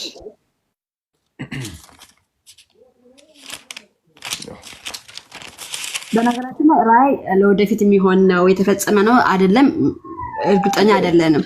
ራእይ ወደፊትም ይሁን ከዚህ በፊት የተፈጸመ ይሁን የትኛውም ብትዩ አልከራከርሽም። ወደፊትም ይሁን በሁሉም ያስማማኛል። ችግር የለም። ሲጀመር እነሱ ራሳችሁ እንደሚያውቁ ነው። ኦኬ ያውቃሉ። ነፍስ ግልጽ አንቺ እና አንብበው መጀመሪያ አንቺ እሺ ራእይ ምዕራፍ 6 ቁጥር ስንት ነው? 5ኛው ማዕተብ ላይ እስቲ 5ኛውን ማዕተብ በፈታ ጊዜ ይላል ስለ እግዚአብሔር ቃልና ስለጠበቁት ምስክር የታረዱትን የሰዎች ነፍሳት ከመሰዊያው በታች አየሁ። የሰዎችን ምን አየ? 5ኛው ማዕተብ በተፈታ ጊዜ ስለ እግዚአብሔር ቃልና ስለጠበቁት ምስክርነት የታረዱትን ሰዎች ነፍሶች ከመሰዊያው በታች አየሁ። ዘቀጥለው እነርሱ በታላቅ ድምፅ ሁሉ ታይ እኔ እያነበብኩ ችግር የለም። እንድችልሽ ሲቀጥልሽ የሰዎችን ምን አየሁ አለ? ነፍሳት ወይም ነፍሶች ችግር የለም። ነፍሳት ወይም ነፍሶች። እሺ ነፍስን የታየው ስለዛ ከስጋ የተለየች ማለት ነው ነፍስ። እሺ የሰዎችን ነፍሳት ከመሰዊያ በታች አየሁ። በታላቅ ድምፅም እየጮሁ ቅዱስና እውነተኛ ጌታ ሆይ እስከ መቼ ድረስ አትፈርድም? ደማችንንስ በምድር በሚኖሩት ላይ እስከ መቼ አትበቀልም አሉ። ልክ በታላቅ ድምፅም እየጮሁ አንደኛ ወደ እግዚአብሔር ይጮሃሉ አይጮሁም? አሁን ይጮሃሉ አይጮሁም ብቻ ነው ጥያቄ። ይላል እኮ ያው ዮሐንስ በራእይ እያየው ነው ያለው። ነፍሳት የቅዱሳን ነፍሳት ይህንን ታሮስ ማላቲ ከዚህ በፊት እንዳልኳችሁ ቸርች ኢን ፓራዳይዝ ብለው ነው የሚጠሩት። ኦኬ በገነት ያለችው ቤተክርስቲያን ይሏታል። ቸርች ኢን ፓራዳይዝ ሰው ሩጫቸውን የጨረሱ ናቸው። እነዚህ ሩጫቸውን የጨረሱ የቅዱሳን ነፍሳት ናቸው እና እነሱ ይጮሃሉ፣ ወደ ጌታ የሚጮሁ ናቸው። ዝም ብሎ እንደፈዘው የሚቀመጡ አይደሉም፣ የሚጮሁ እና ፍረድ እኮ ያልኩ ነው። ጌታ ፍረድ ነው እንጂ ስለምጃ ለማሆን ለምሳሌ ፍረድልን ጌታ ሆይ ያሉ ነው እንጂ አይ ቲንክ ይቅር በላቸው ራሱ እኮ አላሉም። ጌታ ኢየሱስ እስጢፋኖስ ራሱ ተወግሮ ሲሞት ምንድን ነው ያለው? የሚያደርጉት ነው ያቁምና ይቅር በላቸው። እነዚህ ግን ጌታ ሆይ ፍረድ ያሉት ነው ያሉት። አኪ ተለየ ቀጥልሽ ነገር የለም ችግር ልመጣልሽ እኮ ነው ወደሱ ምንም እንደው አትቸኩኝ እንጂ አንቺው እሱ ላይ ልመጣልሽ ነው። አሁን ላሳይሽ የምፈልገውን ነገር ግን ላሳይሽ። በታላቅ ድምጽም እየጮሁ ቅዱስና እውነተኛ ጌታዬ እስከ መቼ ድረስ አትፈርድም? ደማችንንስ በምድር በሚኖሩት ላይ እስከ መቼ አትበቀልም አሉ እና ወዲያው እንደታረዱ እዛው አየር ላይ ነው እንደታረዱ ደግሞ መጮህ ጀመሩ። አይልም ወዲያው የሚል የለም። ወዲያው የሚለውን ጠቅሱን ስጪኝ ቃሉ ለምን ትጨምሪያለሽ? ወዲያው የሚል ጥቅስ የለም። አሁን እዚህ ጋር የተለያየ እንትን ስላለ የራእይን እንደውም አንዴ እንዲህ ይላል ይኸውልሽ እንዲህ ይላል እንደውም እኔ የራእይ መጽሐፍ ላይ ስለሆነ ቃል እየጨመርሽ ያለሽው ምን ይላል? የራእይ መጽሐፍ ላይ ምን ይላል መሰለሽ? አንዴ እንዲህ ይላል ቁጥር 18 ላይ በዚህ መጽሐፍ የተጻፈውን የትንቢት ቃል ለሚሰማ ሁሉ እኔ እመሰክራለሁ፣ ማንም በዚህ ላይ አንዳች ቢጨምር ይኸው ስሚ፣ ማንም በዚህ ላይ አንዳች ቢጨምር በዚህ መጽሐፍ በራእይ መጽሐፍ ላይ ማለት አንዳች ቢጨምር እግዚአብሔር በዚህ መጽሐፍ የተጻፉትን መቅሰፍቶች ይጨምርበታል ይላል። ከዚህ መቅሰፍት ለመዳን ብለሽ ቃል መጨመርሽን ብታቆም አይሻልም? ቆንጂት አይ እኔ አልጨመርኩም እኮ ማን ወዲያው የሚል ለምን ትጨምሪያለሽ? እኔ የተጻፈውን ብቻ ነው የነበርኩት። እንደውም እየጨመርክ ያለው አንተ ነህ። ባልተጻፈ ነው። አይዞሽ አሁን መቅሰፍት የመጨመረው ቢሻል እንደውም አንተ ነህ ማለት ነው። ችግር የለውም። ወዲያው ቢለው ጥቅስ አሳይኝ። ከአውዱ ነው ባባ አምስተኛ ማት ተፈታ። ከዛ በኋላ እዛው ላይ ተያይዞ ወዲያው የሚለውን ጥቅስ አሳይኝ። ግን የሆነ ድምፅ የሚያስተጋባል አንተ ጋር ነው። ኦኬ ድምፅ የሆነ የሚያስተጋባ አንዴ ሚውት አድርጊዋ። እኔ ነኝ እኮ እያወራ ያለሁት። ኦኬ ነው። እሺ ወዲያው የሚለውን ጥቅስ እስቲ ያሳይ። እሺ ያልኩ ያለሁት ከአውዱ ተነስቼ ማህተሙ ተፈታ። ከዛ በኋላ ቁጥር 10 ላይ እነርሱም በታላቅ ድምፅ ሁሉን የምትገዛ ቅዱስና እውነተኛ ጌታ ሆይ እስከ መቼ አትፈርድም? እስከ መቼስ ደማችን በምድር በሚኖሩት ላይ አትበቀልም አሉት። በቀል ነው የጠየቁት። ኦኬ ስለዚህ ተገለው ነው የሄዱት እነዚህ ወዲያው ያልሽው አምስተኛው ማህተም ሲፈታ ወዲያው ሰማ ነው፣ ድምፁን ሰማ ነው። የነሱ እንደዛ ሲሉ እንደዛ ይሄ ነገር አምስተኛ ማህተም ይሄ ማለት የሆነ ጊዜ አለው ነው። ለምሳሌ እነዚህ ሰዎች ሲሞቱ አያሞታቸውን አይደለም መቼ ሞቱ የሚለውን አይናገርም። በቃ አሁን የዚህን ያህል ጠይቄሽ ካለሽ በቃ መቼ እንደሞቱ ይናገራል። መቼ እንደሞቱ የሞቻቸውን ቀን ይናገራል። አንቺው የሞቱት አምስተኛ ማህተም በተፈታ ጊዜ ነው የሞቱት የተገደሉት ማለት እየተገደሉ አምስተኛ ማህተም በተፈታ ጊዜ ስለ እግዚአብሔር ቃልና ስለ ይላል። አንብባ ኪሻንተን እኔ አለችው በጣም ባይዚ ባለማወቅ የራእይ መጽሐፍ ላይ እየጨመርሽ ነው። በዚህ መጽሐፍ የተጻፉ መቅሰፍቶች ሁሉ ይጨመርበታል ያለው እንግዲህ ቻይ ስቀልር ነው። ኤኒዌይስ አምስተኛውን ማህተም በፈታ ጊዜ አምስተኛውንም ማህተም በፈታ ጊዜ ስለ እግዚአብሔር ቃልና ስለጠበቁት ምስክር የታረዱትን የሰዎችን ነፍሳት ከመሰዊያው በታች አየሁኝ። አሁን ያየበትን ሰዓት ነው። አሁን እሱን ከሆነ አየሁኝ እና ሲጮሁ ሰማሁኝ የሚለውን ከሆነ ኦኬ ችግር የለም። ግን የታረዱት መቼ ነው የሚለውን አይናገርም። አለቀ። ኦኬ መቼ ታረዱ አይናገርም። መቼ እንደሆነ ይናገራሉ እንጂ ማህተም ሲፈታ ነው እኮ የታረዱት። ለምሳሌ አሁን እኔ ምንህን አለ ለምሳሌ የራእይን ፍቺ ፈታ ባነብልህ አሁን አኬ ቆይ ልንገርሽ። እሺ አዲስ መደበኛ ትርጉም ማብራሪያሽን አውጥቼላ እንየው እስቲ። እሱ ራሱ እንደዚህ በዚህ ደረጃ አይቀልድም። እርግጠኛ ሆኜ እኔ አሁን አዲስ መደበኛ ትርጉም አልቀበልም፣ ግን በዚህ ደረጃ እሱ ራሱ አይቀልድም ብዬ እስቲ አይ እኔ ራእይ የተፈታበት መጽሐፍ አለ። ለምሳሌ ግን አንተ ስለማትቀበለው ነው አንተን የምትቀበለው ያልክ ያለሁት። እኔ አሁን ለምሳሌ ለወደፊት የሚሆነው ነው ብዬ ነው ማምነው። ይሄን ቪዲዮን አብሪና አሳይ። ውይ አሁን ጊዜ በጣም ልጆች እየተነሱ ነው። ጊዜ አሳይኝ፣ ችግር የለም ማለት አልቀበለውም ምንም ለምን ግን ቢያንስ ግን እንደዚህ አይነት ስህተት እነሱ ራሱ ይናገራሉ። እዛው አየር ላይ ነው የተገደሉት። ልክ እንደዛ ሲያይ ተገደሉ የሚል እንደዚህ አይነት ስህተት ይሰራሉ ያለ ሰው ግን እስቲ ያሳየን እስቲ ያንቺን የፕሮቴስታንቱን ራሱ አውጣው ያንተ አዲስ ትርጉም እኔ እፈልጋለሁ እዚህ ጋር ትርጉም ስለፈልግልሽ አንዴ ከሺ የራስሽ ነው እንግዲህ አዲሱ መደበኛ ትርጉም የሚናገረው ነገር ካለ ለራስ ቼክት አይ ሃኒቹ ታስለፍኛለሽ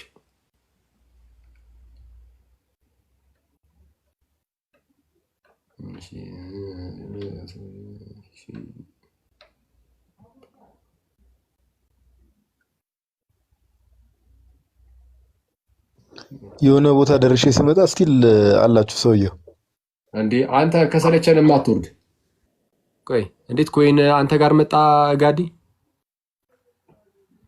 ይቻላል እንዴ ነገር ሌላ ምን ወጥ አንተ ጋር ሁለት እያየሁኝ እኮ ነው ምን ሁለት ምን ረላሽ ጊፍት እዴ ምን ነው አማት ከላይ ነው መሰለኝ አንቺውን ሰይፋት የሚል ምልክትም እየመሰለኝ ነው እንደው እንዴት እንደመጣ አላውቅም አንተ ጋር እሺ ኤኒዌይስ እንግዲህ አሁን አንቺ ምንድነው እዚሁ አዲስ መደበኛ ትርጉም ላይ የለም ስለዛ በሌላ ነገር እንዲህ ነው ብለሽ ባትከራከሪ መልካም ነው ሰዓታችንንም ደግሞ ላለመያዝ ኦኬ ፎሎ ነው አሉ ኦኬ እሺ መልካም ዲያግ ምንድነው ይያሉ እሺ አንዴ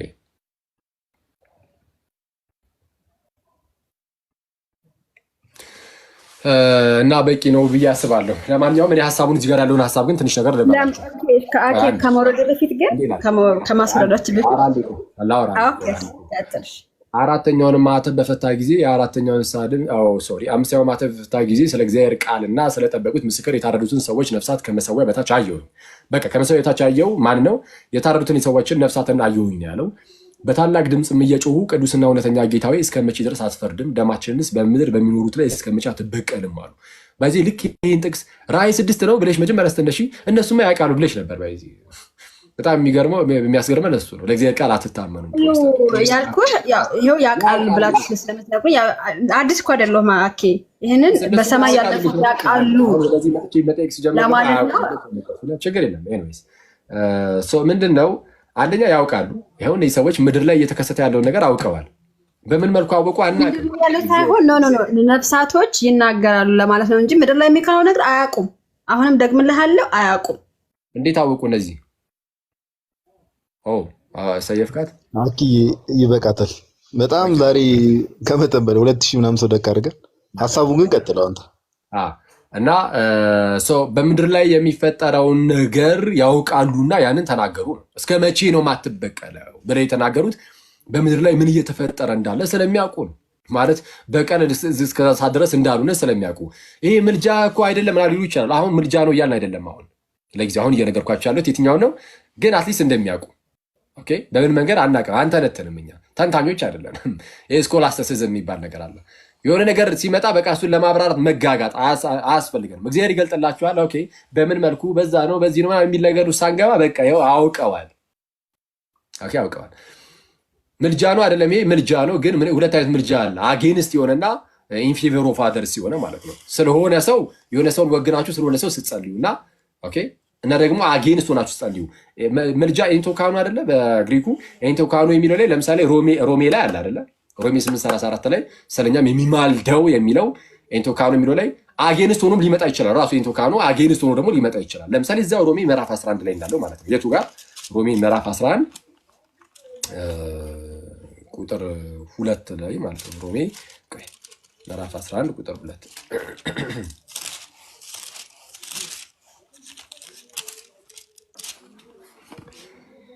እሺ እግዚአብሔር አስቀድሞ ያወቃቸውን ሕዝብ አልጣላቸው መጽሐፍ ስለ ኤልያስ በተጻፈው የሚለውን በእግዚአብሔር ፊት እስራኤልን እንዴት እንደሚከስ አታውቁ ምን ይላል ያው እንዴት እንደሚከስ የተባለው እንዴት እንደሚከስ ሲል ኢንቶካሮ የሚለውን ምልጃ የሚለውን ሐሳብ ይወስድና ግን አጌንስት አድርጎ ነው የሚያስቀምጠው ኦኬ ስለዛ ምልጃ አለ ግን አጌንስት ሊሆን ይችላል በእነርሱ ላይ አሁን እዚህ ላይ በእነርሱ ላይ ነው ከሰሱ ነው ምንድነው ፍርድን አምጣ ብለው ነው የተናገሩት ነው ስለዛ አጌንስት የሆነ ጸሎት ነው ምልጃ ነው ኦኬ ስለ አጌንስት የሆነ ጸሎት ምርጫን ያቀርባሉ ግን ኢን ፌቨር ኦፍ አስ ግን አይጸልዩም ማለት ግን ይሄ ኬታ መጣው ሲጀመር ኬትም አላመጣው ማየ ኬትም አላመጣው ሰው ምንድነው ጽንሰ ሐሳቡ ጋይስ? እምነታቸው ከሆነ እምነታቸውን ከመጽሐፍ ቅዱስ ያሳዩ የለም። መላእክት ይማልዳሉ አይማልዱም ይሉናል። እሺ አይማልዱም የሚል ጥቅስ አለ? አይማልዱም የሚል እምነት ሆኖ ካያስከው ሉተራኖች ይማልዳሉ ይላሉ። ኦኬ እኛ ወደ እነሱ አንተነባንንም እነሱ ይማልዳሉ ይላሉ። አንተ አይማልዱም ካልክና ይህን በእምነት ደረጃ ካያስከው ከመጽሐፍ ቅዱስ ጥቅስ አለ? ጥቅስ አለኝ የሚል አለ? የለም። የኛ እንደማይሆን ላሳየህ ነው። መጽሐፍ ቅዱስ ላይ ግዴታ እንደው ቃል በቃል ካልተጻፈ አንቀበልም ከተባለ ወይም በግልጽ ካልተጻፈልን አንቀበልም ከተባለ አርጊመንት ፍሮም ሳይለንስ ይሆናል እሱም እና አሁን ግን በእምነት ደረጃ የምትይዘው ነገር ከሆነ እና ያ በእምነት ደረጃ የምትይዘው ነገር ደግሞ በመጽሐፍ ቅዱስ ላይ ከሆነ የሚመሰረተው መጽሐፍ ቅዱስ ላይ በቃ ያ እምነትህ መጻፍ አለበት ነው። እንግዲህ እንዳንተ አባባል ምናምናቸው የሚሉ ነገሮች የተጻፉ ናቸው የሚል ነገር ስላለ በእናንተ ከሆነ ዘንድ አይማልዱም የሚል የመጽሐፍ ቅዱስ ጥቅስ እሺ አይማልዱም ሳይሆን ወደ ሞቱ ቅዱሳን መጸለይ የለብንም የሚል ጥቅስ ማሳየት ይችላል። ወደ እሱ እመጣለሁ። እስቲ ምን አድርገው ነው ምን አስቸኮለ? ወደ እነሱ መጸለይ እመጣበታለሁ። ቅድም ሀኒቾም እንደዚሁ ነው ያደረግኳት፣ እንደዚሁ ነው ያወራኋት። ወደ አንተ እመጣልሃለሁ። አስቸኮለ ብቻ ግን እስቲ እነሱ አይማልዱም የሚለውን መጀመሪያ እምነቴ ነው ስላልክ ጥቅስ ስጠኝ። አይማልዱም የሚለውን የለም። ታዲያ ለምን ጥቅስ አለኝ ትላለህ ወንድሜዋ? አለኝ ብያለሁ። አለኝ አልኩ ለምን እንደሆነ እኮ ላሳይ ነው። አሁን ከሀና ጋር ስታወራ አለኝ ካልክ አይማልዱም የሚል ይሄ እምነቴ ነው ስላልክ እሺ የኔ ሙግት ትሰማኛለህ? የኔ ሙግት ትሰማኛለህ? ከመጽሐፍ ቅዱስ እኮ ከጥቅስ መጀመሪያ እኮ ከጥቅስ ነው ዝም ብለህ ጥቅስ ውስጥ እኮ አይማልዱም ይላል። እሺ አሁን ሁለት ጥቅስ ነው የምሰጠህ። እሺ አንደኛ ጥቅስ ቁጥር ተናገራ ይሄውኛ ስንት እሺ ዕብራውያን መጽሐፍ ምዕራፍ 12 ቆይ ሙሉን ሳታስጨርሰኝ አታቋርጠኝ ፕሊስ። አይ ኖ ጥቅሱን እናነበውና ከዛ በኋላ ነው ያንተን ሐሳብ አይደለም የፈለግነው ጥቅስ ነው። ሁለት ጥቅስ አንብቤ ስለሆነ እንትን ነው። እሺ ዕብራውያን ምዕራፍ 12 የለም እኮ ብለህናል ባይስ የለም እኮ ብለህናል። ደግሞ አሁን ደግሞ አለም ካልከንም ደግሞ እናነበውና ካነበብነው በኋላ ሁላችንም ከዛ በኋላ የተወሰነ ነገር እናወራለን። አሁን ግን የጠየቅነው ጥቅስ ነው እንጂ ያንተን ሐሳብ አይደለም። ያንተን ሐሳብ አሁን አንፈልገውም። እሺ ሐሳብ አይደለም። ሁለት ጥቅስ እሰጥሃለሁ። አንተ ከዛ ሁለት ጥቅስ ተነስተህ ይማልዳሉ ትለኛለህ። አይ ኖ ይማልዳሉ እያልኩኝ አይደለም። አሁን አይማልዱም የሚለውን እየጠየቅኩ ነው። ይማልዳሉ የሚለውን እኮ ላሳይህ አሁን ጥቅስ ቅድም ጥቅስ አንቺ ስትላት የነበረው አይማልዱም የሚለውን እኮ አይደለም አይደል? እሱ መጀመሪያ ነው ያልከኝ አይደለ? እያልን የነበረው አኪ አስጨርሰኛ። እሺ አኪ የሰማው ካደል እኔን አስጨርሰኛ። እሺ ቀጥል። ይኸውልህ ስለ መጸለይ ነው ቅድም ስታወሩ የገባሁት። እኔ ስለ ምልጃው ጋር አልገባሁም። ስለ መጸለይ ስትገቡ ለቅዱሳን መጸለይ የለብንም የሚለውን ከመንፈስ ቅዱስ ጋር አያይዘህ ለመንፈስ ቅዱስ ጸልዩ የሚል የለም። ስለዚህ የምትጸልይ ከሆነ ለመንፈስ ቅዱስ እኛም ለቅዱሳን መጸለይ እንችላለን የሚል ሙግት ስታነሳ ነው ጥቅስ አለኝ አሳይሃለሁ ያልኩት። እሱን እንዳሳይ ለማለት እሱ ላይ ነው እንጂ ኦኬ አይማልዱም የሚል ጥቅስ እሱ የለም ብያለሁ እኮ እሱን መጀመሪያ የለም። አይማልዱም የሚል እምነት ግን አለ። ከምን እንዳነሳው ተነግርሃለሁ። ከጥቅስ ነው። አይማልዱም የሚል እምነት አለ። በእምነት ደረጃ አንዴ ፕሮቴስታንት ሆኖ ፕሮቴስታንት ሁለት አይነት ነው ያለው እዚህ ጉዳይ ላይ። አንዳንዱ ፕሮቴስታንት ይማልዳሉ ይላል። ለምሳሌ ሉትራን የአውግስበርግ ኮንፌሽን አፖሎጂ ላይ አንስቼ ማሳየት ይችላሉ። አዎ ይማልዳሉ ነው ይቀበላሉ።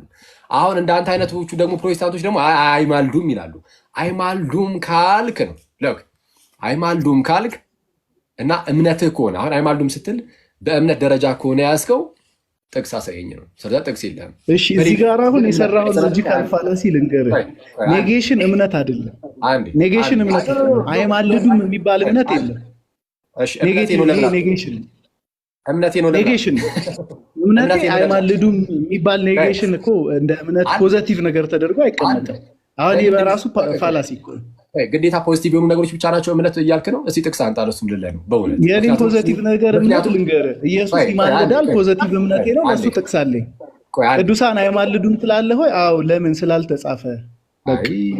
ወዳጅ አንዴ ወይ ኔጌቲቭ በሆነ መልኩ ማለት ስቴትመንቱ ማለት ነው ተጽፎ እምነት የሆነ ነገር የለም ካልከኝ እኔ አንስቻ አሁኑ ነው ማሳየህ። አሁን እያወራሁ ራሱ አእምሮች ብዙ ነው የመጡት። ሳይጻፍ ያልሆነ ነገርም አለ። አሁን ለምን የጸሎቱን አናወራም? ለምን ትሸሸዋለህ? ወዳጅ አታውርደው በጌታ ቆይ ኖ ጋዲ አታውርደው። አንዴ ይምጣ ቆይ። አሁን ተንደርድሮ ጥቅስ እንዳለው ሰው አይደል የገባው? እስቲ እንየው። ኦኬ እንየው እና ግባ።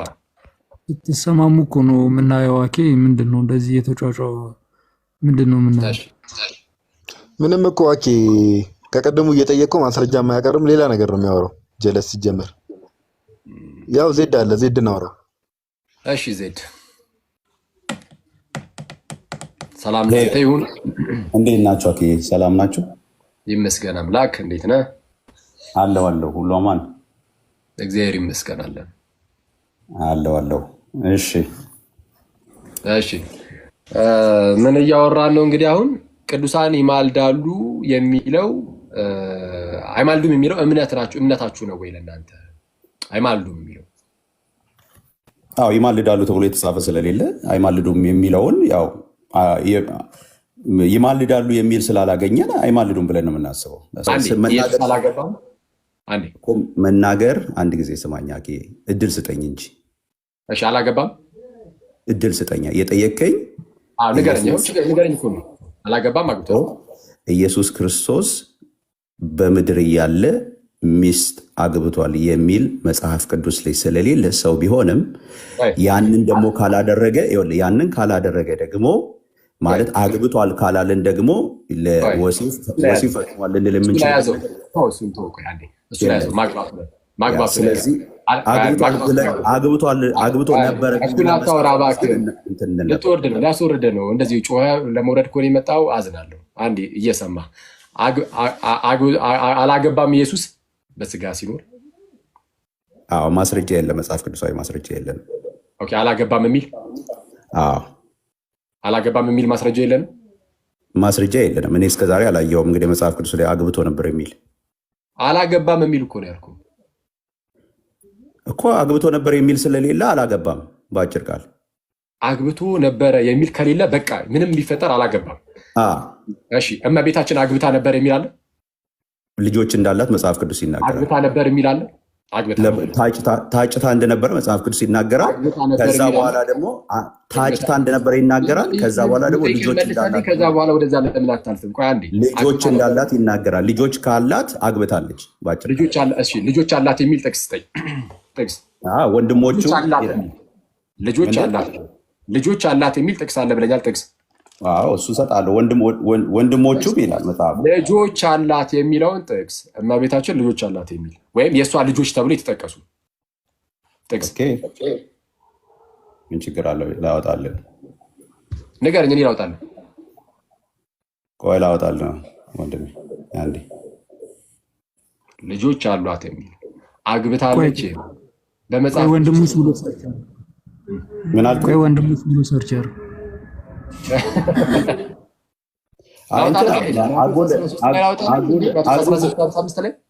ቆይ አንድ ጊዜ ምን አልከኝ? ማቴዎስ 13:55 ላይ ላውጣልህ? እያወጣሁ ነው። እሱን እያወጣሁ ነው። ላውጣልን። አላንብብልህ፣ ችግር የለም። እሺ እንዲህ ይላል።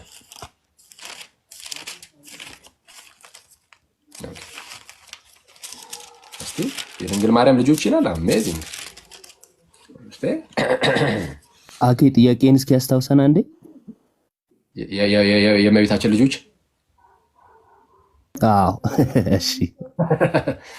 እሺ እንደዚህ ይላል።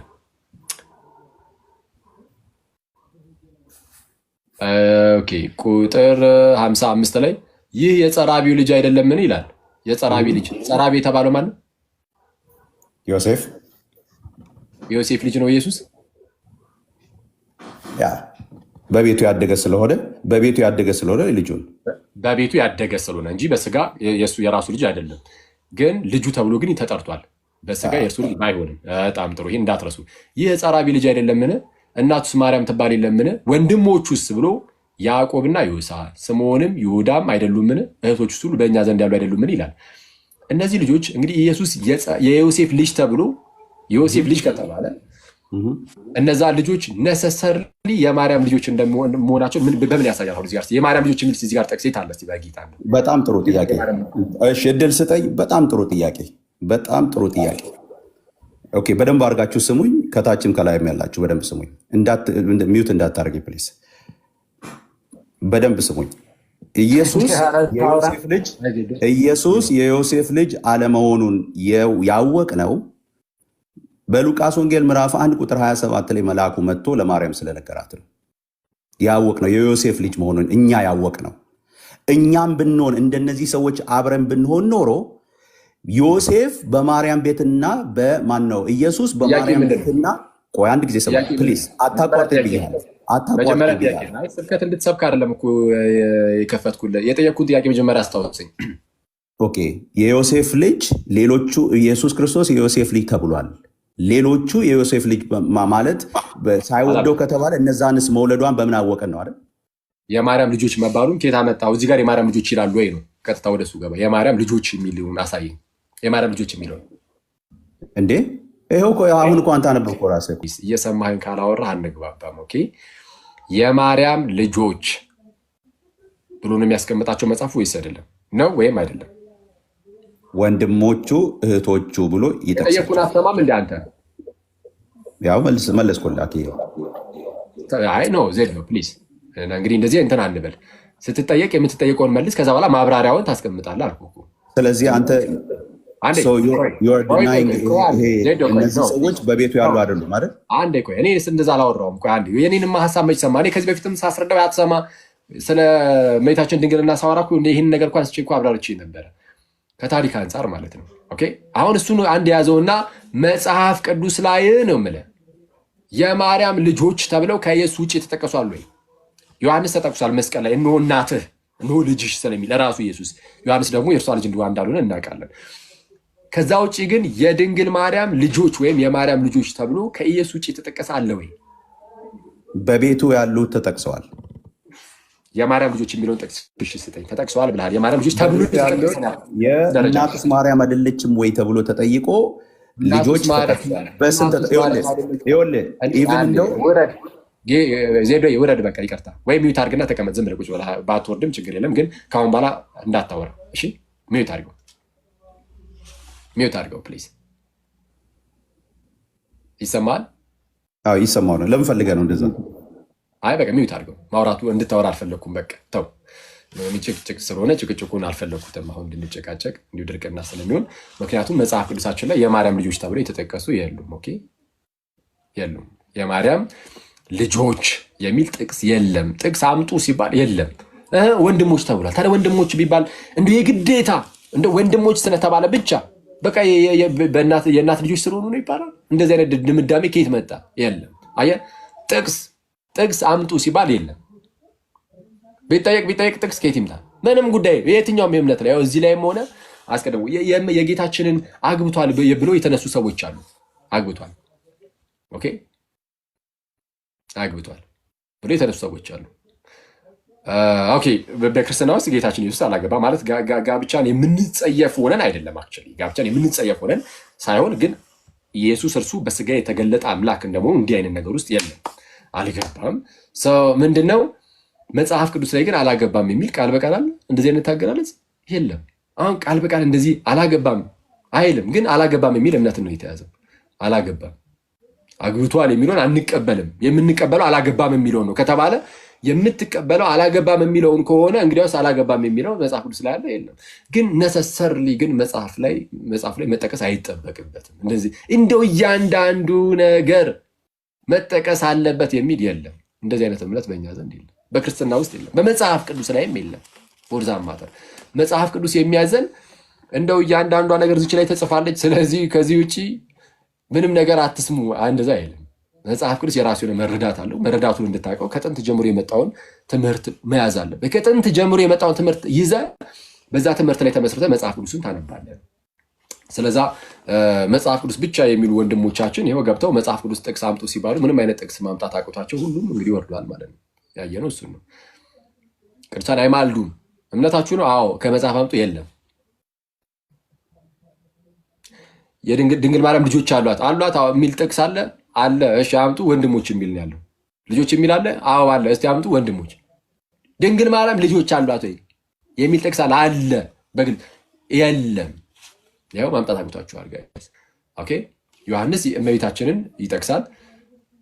ዮሐንስ ማለት ነው ደቀ መዝሙሩ ዮሐንስ እና ራሱ ዮሐንስ ማለት ነው። እና እመቤታችን እንደነበሩ ሜንሽን ስለሚያደርግ ከዛ ውጭ ግን የእናቱም እህት የቀለዮጳ ሚስት ማርያም ፕላስ መግደላዊት ማርያም ብሎ ያስቀምጣል። ኦኬ ይህቺ ማርያም አንዱ ቦታ ላይ ሁለተኛይቱ ማርያም ስትባል፣ ሌላ ቦታ ላይ የቀለዮጳ ሚስት ማርያም ተብላ ተጠርታለች። እዚሁ ራሱ ማቴዎስ ደግሞ በመስቀሉ አጠገብ ካሉ አቅራቢያ ካሉ ሰዎች ውስጥ የነበሩ ሴቶችን ሲዘረዝር እንዲህ ብሎ ይዘረዝራል። ማቴዎስ 27 ላይ ማቴዎስ 27 ቁጥር 56 እቺን ማርያም በምን መልኩ እንደሚጠራት እኒ ማቴዎስ 27 ቁጥር 56 ኢየሱስን እያገለገሉ ከገሊላ የተከተሉት ብዙ ሴቶች በሩቅ ሆኖ ሲመለከቱ በዚያ ነበሩ። ከእነርሱም መግደላዊት ማርያምና አሁንም መግደላዊት ማርያም ተጠቅሳለች። መግደላዊት ማርያምና የያዕቆብና የዮሳ እናት ማርያም የዘብዴዎስም የልጆቹ እናት ነበሩ ይላል። ከመግደላዊት ማርያም ጋር አብራ የምትጠቀሷለችን ሴት ደጋግማችሁ እዩ። ማቴዎስ ወንጌል ምዕራፍ 28 ቁጥር 1 ላይ ሁለተኛይቱ ማርያም ብሏታል። ዮሐንስ 19 ላይ ደግሞ ዮሐንስ ወንጌል ምዕራፍ 19 ቁጥር 25 ላይ ደግሞ የቀለዮጳ ሚስት ማርያም ብሏታል። የእናቱም እህት የቀለዮጳ ሚስት ማርያም ብሏታል። እዚህ ማቴዎስ 27 ላይ ደግሞ ምን ብሎ ተናገረ? ቁጥር 56 ላይ የያዕቆብና የዮሳ እናት ማርያም። ይህችኛዋ ማርያም ሌላኛይቱ ማርያም ናት ነው። ኦኬ የያዕቆብና የዮሳ እናት ማርያም የተባለችው እዚህ ጋር ድንግል ማርያም ብትሆንስ? አትሆንም። ለምን? መጽሐፍ ቅዱስ ድንግል ማርያምን የያዕቆብና የዮሳ እናት ብሎ አይጠራም። ሲጠራ የጌታ እናት የኢየሱስ እናት እያለን የሚጠራት ለምን? ኢየሱስ ፊገር ነው። ሲቀጥል ደግሞ የበኩር ልጅ ስለሚል ሌላ ልጅ ወልዳ ቢሆን ራሱ አልወለደችም፣ ግን ቢሆን ራሱ የመጀመሪያ ልጇ ስላለ በመጀመሪያ ልጇ ትጠራለች እንጂ በያዕቆብና በዮሳ ልትጠራ ስለማትችል፣ ምክንያቱም ኢየሱስ ትልቅ ፊገር ስለሆነ እሷ እንዳልሆነች ግልጽ ነው። ይኸው ይህቺ ማርያም ሌላኛይቱ ማርያም ናት። ያዕቆብና የዮሳ የወላዲተ አምላክ ልጆች ሳይሆኑ ይልቁንም የሌላኛይቱ ወይም የሁለተኛይቱ ማርያም ወይም የቀለዮጳ ሚስት ማርያም የጌታ እህት ተብላለች። የጌታ እናት እህት ተብላለች። ኦኬ የቀለዮጳ ሚስት ማርያም የእርሷ ልጆች ናቸው። ይኸው በግልጽ እሺ። ለምን ወንድሞች ተባሉ? ለምን ወንድሞች ተባሉ? ይኸው የማርያም እህት ስለተባለች። ኦኬ የቀለዮጳ ሚስት ለምንድን ነው እንደዚህ የተባለችው የሚለውን ሄጌሲፖስ ያስቀምጣል። ሄጌሲፖስ ምን ብሎ ነው የሚያስቀምጠው? ዮሴፍ ቅዱስ ዮሴፍ እና ቀለዮጳ ወንድማማቾች ናቸው። እንግዲህ ያው ታሪክ ነው፣ ሃይማኖት አይደለም። የተለያዩ እይታዎች ሊሰጡ ይችላሉ። አትሊስት ግን እኔ ጥንታዊ የሚለውን ታሪክ እስካገኘሁት ድረስ ስናገር ሃይማኖት አይደለም እንዳትረሱ። ሌላ እይታ ካለ ወሰየው። ግን ያገኘሁት አንድ ታሪክ ምንድነው? ሄጌሲፖስ ምን ብሎ ነው የሚያስቀምጠው? በጣም ለታሪኩ ቅርብ ዘመን ላይ የነበረ ሰው ነው እና የሄጌሲፖስን ቃል ደግሞ አውሳቢዎስ አስተላልፎልናል በቸርች ሂስትሪው ላይ ማለት ነው፣ የክርስቲያን ታሪኩ ላይ እና ምን ይላል? ቀለዮጳና ቅዱስ ዮሴፍ ወንድማማቾች ናቸው። የቅዱስ ዮሴፍ ጮኛ ተብላ እንግዲህ ያለችው እመቤታችን ናት። የቀለዮጳም ደግሞ ሚስት የተባለችው ማርያም ናት። የሁለቱም ስም ማርያም ነው አክቹዋሊ። እና ሁለቱ ወንድማማቾች ናቸው። ወንድማማቾች ስለሆኑ የወንድማማቾች ልጆች ተብሎ የሚጠሩት ነው። ኤኒዌይስ የቀለዮጳ ሚስት ማርያም የእርሷ ልጆች ከሆኑ ያዕቆብና ዮሳ፣ ጌታችን ደግሞ የዮሴፍ ልጅ ተብሎ ስለሚጠራ የወንድሞቹ ልጆች ናቸውና ወንድማማቾች ተብሎ ተጠርተዋል። ሀሳቡ እንደዛ ነው። ኤኒዌይስ ሄጌሲፖስ ታያችሁ እንዴ ወይ? ግን ብትወልድ ምን ችግር አለው? መውለድ ኃጢአት ነው እንዴ? ማግባት መውለድ ኃጢአት ነው? ብትወልድ ምን ችግር አለው የሚል ኮመንት ተደጋጋሚ እያየው ነበርና ጥቂት ፈለበት እስኪ። እቺ የሆነ ጊዜ ላይም እንደዚህ ዲቤት ሳያደርግበት ከአንድ ፕሮቴስታንት ወንድም ጋር እንደዛ ብሎ ነበረ። ድንግል ናት አይደለችም የሚል ውይይት ውስጥ ገብተን አስበው እንዴ ድንግል ባትሆንስ ምን ችግር አለው ብሎ እንትን ሲልና ድንግል ባትሆንስ ወይ ብትወልድስ ምን ችግር አለው? ምንም ችግር የለም። አክቹዋሊ ምንም ርኩሰት አይደለም። ኦኬ ምንም ርኩሰት አይደለም። ግን መጽሐፍ አይልም፣ የኤርሲያን ታሪክም አይልም። የኤርሲያን ታሪክ የማይለውን መጽሐፍ ቅዱስ የማይለውን እችን እንደ ሽፋን ወስደ በቃ አወልዳለች የሚል ምንፍቅናን ማስተማር አትችልም። ሲቀጥል ደግሞ ያ ማህፀን እጅግ የተቀደሰ ማህፀን ነው የእመቤታችን። ለምን? አምላክ በስጋ ያደረበት ነው። አምላክ በስጋ ያደረበትን ማህፀን ሌላ ነገር ያድርበታል ብሎ ማሰብ ይሄ ከባድ ነው። የማይሆን ነው። ከዛ አንጻር የማይታሰብ ነው። በመጽሐፍ ቅዱስ ላይም ትምህርቱ የለም፣ በኤርሲያን ታሪክ ውስጥም የለም። በኤርሲያን ታሪክ ውስጥ የለም ማለት እንዲህ ብለው የተናገሩ ሰዎች ነበሩ። ለምሳሌ እንደነ ሄልቪዲዩስ አይነት ሰዎች እነ ሄልቪዲዩስ ተነስተው አንድ ሄልቪዲዩስ የሚባል ሰው ተነስቶ ድንግል ማርያም ጌታን ከወለደች በኋላ ወልዳለች ብሎ ተነሳ። መናፍቅ ነው፣ ተወገዘ። ወይም ደግሞ እነ ቅዱስ ጄሮም ምንድነው አጌንስት ሄልቬዲዩስ ብለው ወይም ኦን ዘ ፐርፔቹዋል ቨርጂኒቲ ኦፍ ሜሪ ብለው ጻፉ እና በዚህ ደረጃ ኢማጂን። ስለዚህ መናፍቃን ይሄን የሚሉት እና ምን እያልኳችሁ ነው? አንደኛ ያ ማህፀን የጌታ ማደሪያ እንደመሆኑ ጌታ ያደረበት እንደመሆኑ፣ ሲቀጥል ደግሞ ዮሴፍ ከመቤታችን ጋር ዘመድ ስለሆነ መውለድ አይችሉም። ስለዚህ አይሆንም የምትሉት አያስኬድም። ኦኬ እንዴት ዘመድ ሆነ ምናምን የሚለውን ከዚህ በፊት አሳይቻችሁ ነበረ፣ ከዛ በማቴዎስ ወንጌል ማለት ነው። ሲቀጥል ደግሞ ትንቢት በሕዝቅኤል ላይ የተነገረው ሕዝቅኤል 44 ላይ ተዘግታ ትኖራለች የሚለው ለእመቤታችን ድንግልና ተደርጎ ሲሰጥ እናያለን። በአባቶች ውስጥም በፕሮቴስታንት አባቶች ውስጥም ለምሳሌ በነ ኡልሪክ ዘዌንግሊ ያንን ጥቅስ ለእመቤታችን ሰጥቶ ይናገራል። አይ ሲጨንቀው ቅድም ያው ዜድ የተወሰነ ጊዜ አውርተናልና የሚመልስበት መንገድ ያስቀኛል። ቀጥታ ማርያም ልጆች አሏት የተባለ አለ ሲባል ወንድሞቹ የተባሉ አሉ ብሎ ያመጣል። የተጠየቀው ቃል በቃል ጥያቄ እንደሆነ እሱም እኛም እናውቃለን። ነፃ ልጅ የለም እዚህ ጋርና ሲጨንቅ ብዙ ጊዜ እንዲህ አይነት አካሄድ እና ተደርቦ የማውራት ልምድ አለብህ ዜድ ወገናችን። እሷን ብትተዋት ደስ ይለናል እና ጥሩ መልስ ስለተመለሰልህ እሱን ደግሞ ገብተህ እንድታጠና መቼም የቤት ስራ አድርገህ ብትወስዳት አይከፋንም። እኛ አንተ ካልከፋ ማለት ነው። ያው እውቀት በየጊዜው እየጨመረ የሚሄድ ነገር ስለሆነ እሷን ነገር ደግሞ ጨመር ብታረጋት ደስ ይለናል እና ቀጥሉ። ጋዲ አለ ወይ አቡዬ? ወይ እስኪ ስላልተጻፈ የለም ማለት ነው የሚለውን አይነት ሐሳብ እስኪ ጥቂት ሐሳብ ስትበት። ኦኬ አዎ እንደዛ ከሆነ ብዙ ነገሮች ባይዘዌ መልሶ ባክፋየር የሚያደርገው ፕሮቴስታንቶች ላይ ነው። ብዙ ነገሮች ከፕራክቲስ ከልምምዶቻቸው ራሱ ስንመለከት ለምሳሌ አቡዬ አሁን ልሳን የሚሉት ነገር ጂበሪሽ አለ አይደለ? መጽሐፍ ቅዱስ ላይ ቃል በቃል የተጻፈ ነገር የለም። ወተት የሚለው ነገር ወንጌል ላይ አልተጻፈም፣ ወር መልእክታት ላይ የለም። ወይ ደግሞ እንደዚህ በሉ ብሎ ግጥሙ ኦር የሆነ ወርዲንግ አልተጻፈም። ለምሳሌ እንደዛ ማለት ኦኬ፣ እንደዛ ቃል በቃል ስላልተጻፈ ፕሮቴስታንቶች ልምምድ ማቆም አለባቸው ማለት ነው። በእነሱ አንደርስታንድ ይሄድ እያንዳንዱ ነገር የመጽሐፍ ቅዱስ ብቻ ሁሉ ነገር የተጻፈ የሚለው አይዲዮሎጂ ራሱ ብዙ ነገር እነሱ ላይ ባክፋየር ያደርጋል። ለምሳሌ በካልቾ ሰዎች መፈወስ ብዙ ልምምዳቸውን ብንመለከት፣ በተቃራኒው ግን ለምሳሌ ሴት ልጅ እንድታስተምር አልፈቅድም ብሎ ቅዱስ ጳውሎስ ጽፏል ቃል በቃል አንደኛ ጢሞቴዎስ ምዕራፍ 2 ቁጥር 12 ላይ በማህበር ማለት ነው። ፕሮቴስታንቶች ግን ያንን ተቃራኒ ነው የሚያደርጉት ብዙ ጊዜ ስንመለከትና አያስኬድም ሎጂኩ። ከዛ ባለፈ ይሄ ብዙ ጊዜ ተብሎበታል አይደለ? ከዚህ በፊት ወንድሞች የሚለው ተርሚኖሎጂ በአይሁድ ልማድ የብሉይ ኪዳንን እኮ ጥቅስ ከዚህ በፊት አንስተን ተማምረንበትም እናውቃለን አይደል? የብሉይ ኪዳንን ልምድ የብሉይ ኪዳን ጥቅሶችንም ወንድሞች ሲባል ምን ማለት ነው? ቀጥታ በስጋ አንድ እናት አንድ አባት ያላቸው ናቸው የመጽሐፍ ቅዱስ ወንድሞች እያለ የሚጠራቸው የሚለውን ነገር ከዚህ በፊት ሐሳብ አንስተን ተመልክተናልና ቅድም ሐኪም ሲያነሳው ነበረ፣ ለሃኒቾም ሲያነሳላት ነበረ።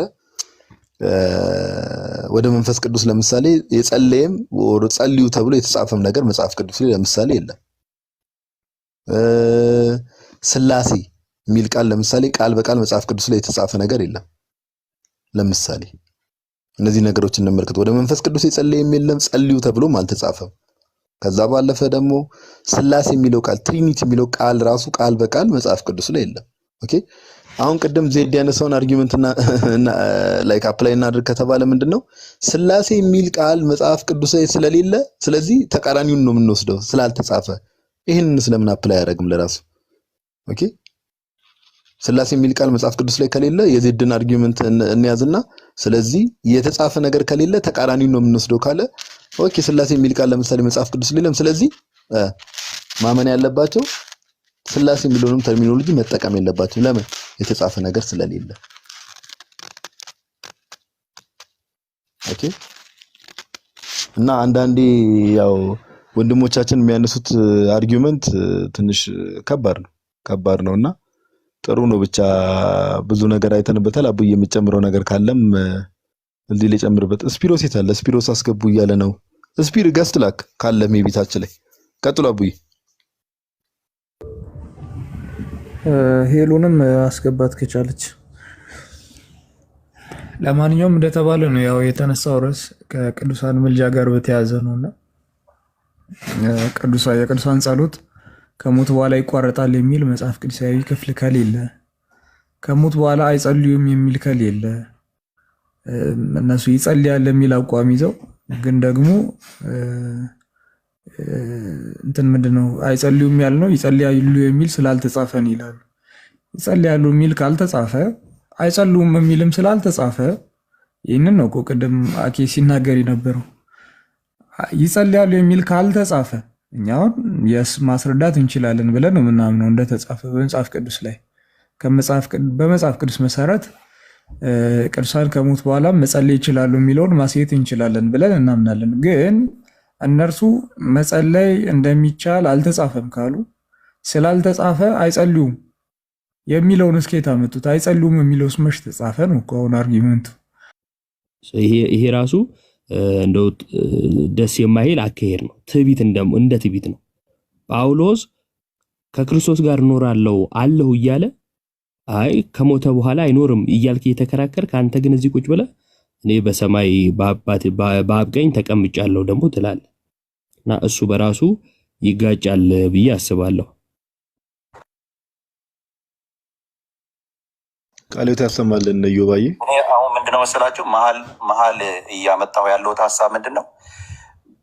ሙሌ ድኗል። ምን ጥያቄ ያለው? ሙሌ ወንድሜ ድኗል። አብረን ሙሌ ዳኒ አይ አይደለም እንትን ላሰፈሰፉ ሰዎች በደንብ አድርግ እንትን ለማድረግ ነው። ሙሌ ዳኒ ድኗል። በደንብ በቃ ተዘጋ ማለት ነው።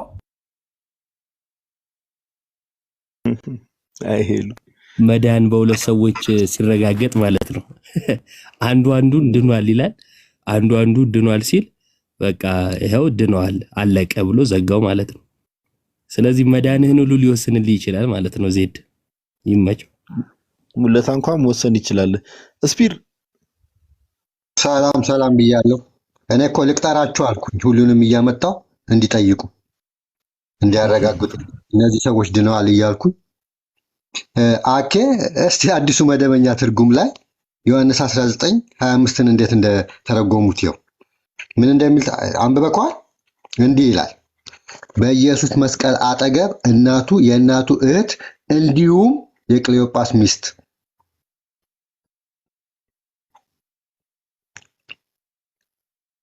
አይሰማም እንዲሁም የሚል ጨመሩበት ማለት ነው። ማለት ለዩት። ድንግል ማርያም የምትባል እህት አላት እያለ ነው እዚህ ጋር ፕሮቴስታንት የሚጠቅሱትን ነገረ ማርያም ብላችሁ ስፒሮስ ካላችሁ ስፒሮስ አስማኮፕሎስ ነገረ ማርያም እስቲ ወንድም የሚለው በመጽሐፍ ቅዱስ ያው እነሱ በምንድነው ድንግል ማርያም ወለደች የሚሉት እስከ የሚለው የበኩር ልጅ እና ወንድሞች በሚለው ነው። ቀጥታ የተጻፈ ነገር የለም። እንደውም በግሪከኛው ከሄድን እንትን ካላችሁ ማቴዎስ ላይ ስናነብ መልአኩ ለድንግል ማርያም ሲገለጥ ሚስትን ለመውሰድ አትፍራ ነው የሚለው። ሚስት ነው የሚላት። ይሄ ገና ስትጸንስ መውለጃዋ ሰዓት ሲደርስስ ሉቃስ ምን ይላታል? መልሶ እጮኛው ይላታል። ከወለደች በኋላ ሚስቱም የለም እጮኛውም የለም፣ ልጁንና እናቱን ነው የሚለው። እንትንም ሰርቻለሁ አንድ እነዚህ ልጆች እንግዲህ 4 ወንዶች 2 ወይም ከ2 በላይ ሴቶች ናቸው። መቼ ነው የተወለዱት? ጌታችን ኢየሱስ ክርስቶስ እስከ 12 ዓመቱ ቤተ መቅደስ ሲሄድ አንድም ልጅ የለም። ከዛ በኋላ ከተወለዱ እንግዲህ በስንት ዓመት ይበልጠዋል ኢየሱስ ክርስቶስ ከሌሎቹ ታላቅ የሚለውን 12 የእነሱን ጸባይ ካየን ግን ኢየሱስ ክርስቶስን ሲመክሩት ነው የምናየው። የትላልቅ እንትን ነው የሚታየው። በአይሁድ እንትን ደግሞ በአይሁድ ትልቅ ሰው ትላልቆች ነው እንጂ የሚመክሩት ትናንሾች አይደሉም። ትላልቆች ናቸው ወንድሞቹ እንትን የሚሉት። እዚህ ካልሰሙ ወደዛ ሄድ እያሉ ወይም እያስተማረ ሄደው ሲጠሩት የትላልቅ እንትን ነው የሚታየው።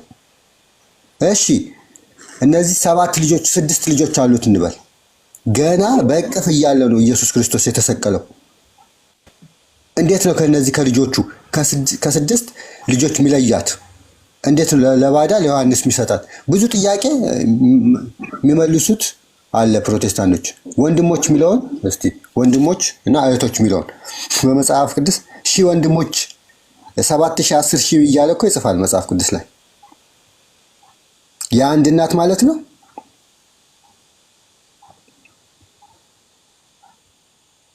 አይደለም። ሎጥንም ይሄንን ያው ብዙ ጊዜ ናኬም ስለተናገሩት አንዴ ነሚያ እንደዚህ ይላል። ወንድሞቹም 128 ይላል። እንደዚህ እየቀጠለ ሌሎችም ገጥ እዚህ ጋር ነገረ ማርያም ብላችሁ እነሱ የሚያመጡትን ማየት ትችላላችሁ። አንድ በአዲስ ኪዳን በአዲሱ መደበኛ ምሳሌ 4:3 እንደዚህ ይላል። በእነሱ መጽሐፍ በአባቴ ቤት ገና ለግላጋ ወጣት ለእናቴም አንድ ልጅ ብቻ በነበርኩ ጊዜ ይላል። ለእናቴም አንድ ልጅ። ሰለሞን ለእናቱ አንድ ልጅ አልነበረም። ይህን የሚናገረው ማን ነው? ለእናቱ ሰለሞን አንድ ልጅ ብቻ አልነበረም።